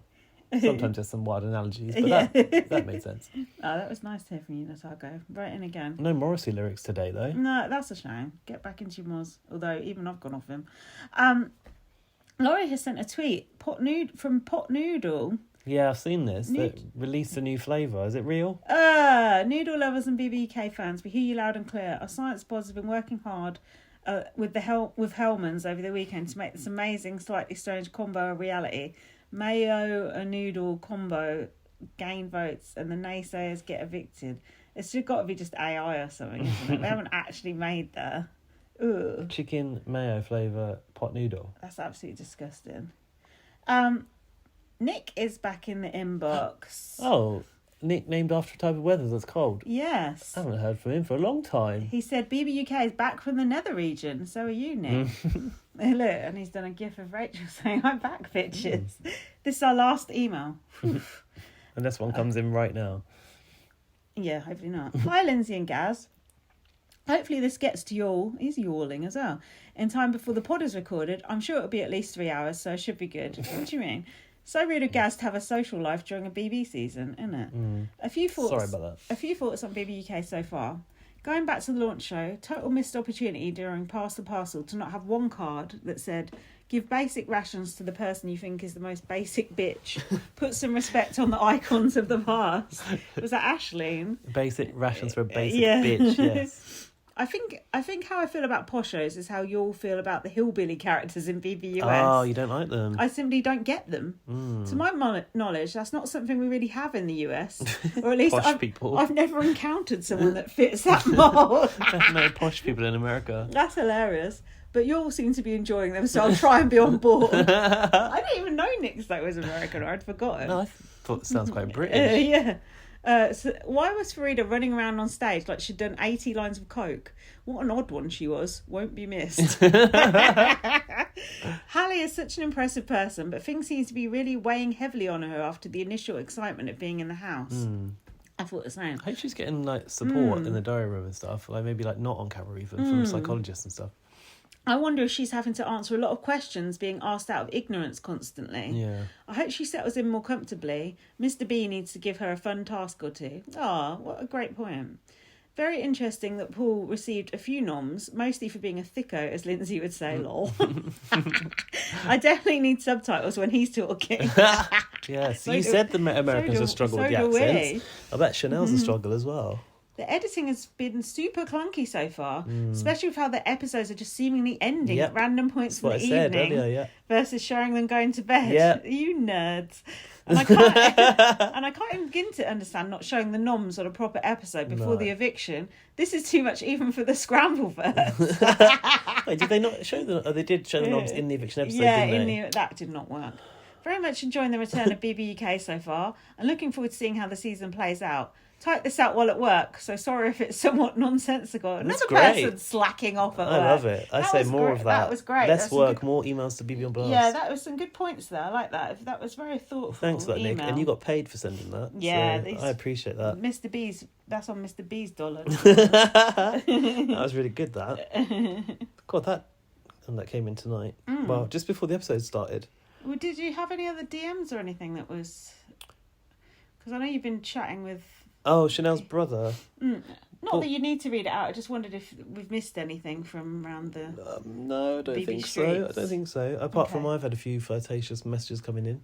What, from Mr. Spunky 69? That's just a new follower. But I've had someone telling me like, "Oh, I've fancied you for ages," and then suggesting we go to the final together. Yeah. Oh. And then that other guy, Ryan, someone who listens, he's been asking me personal questions in the DMs as well. Where's my admirers? I don't know. I'm the one who's open to them, not you. Yeah. No, actually, don't put that out there. I'm absolutely not open to them.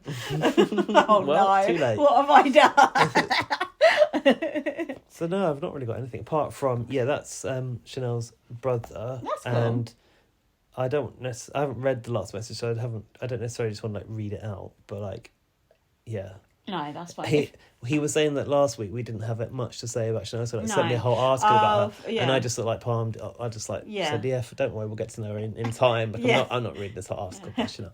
I was like, oh shit, I think that's like friends and family, and it is.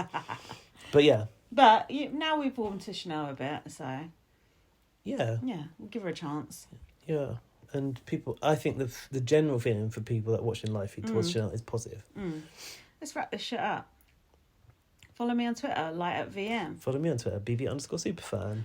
Follow BB on Blast on Twitter, BB on Blast, and on Spotify and on whatever, wherever you Subscribe listen. on Apple Podcasts, Spotify, Amazon Music, wherever. Leave us a 5-star review, or if you can't bother to do that, just retweet us. Just press that button, doesn't bloody hurt. Thank you.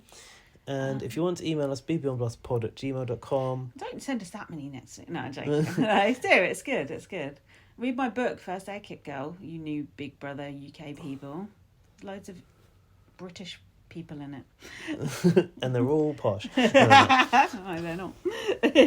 And that's it, I think, isn't it? And thanks again for your donation, Evelyn. And if you want to donate, the link's in our bio. Thanks so much. Thanks for the engagement. We really appreciate it. Oh, and watch my Big Brother house tour if you haven't already. Yes, a lot of people 12,000 views now. Oh, humble brag. Not so humble, actually. Thanks for listening. See you next week. Bye. Bye. Waving.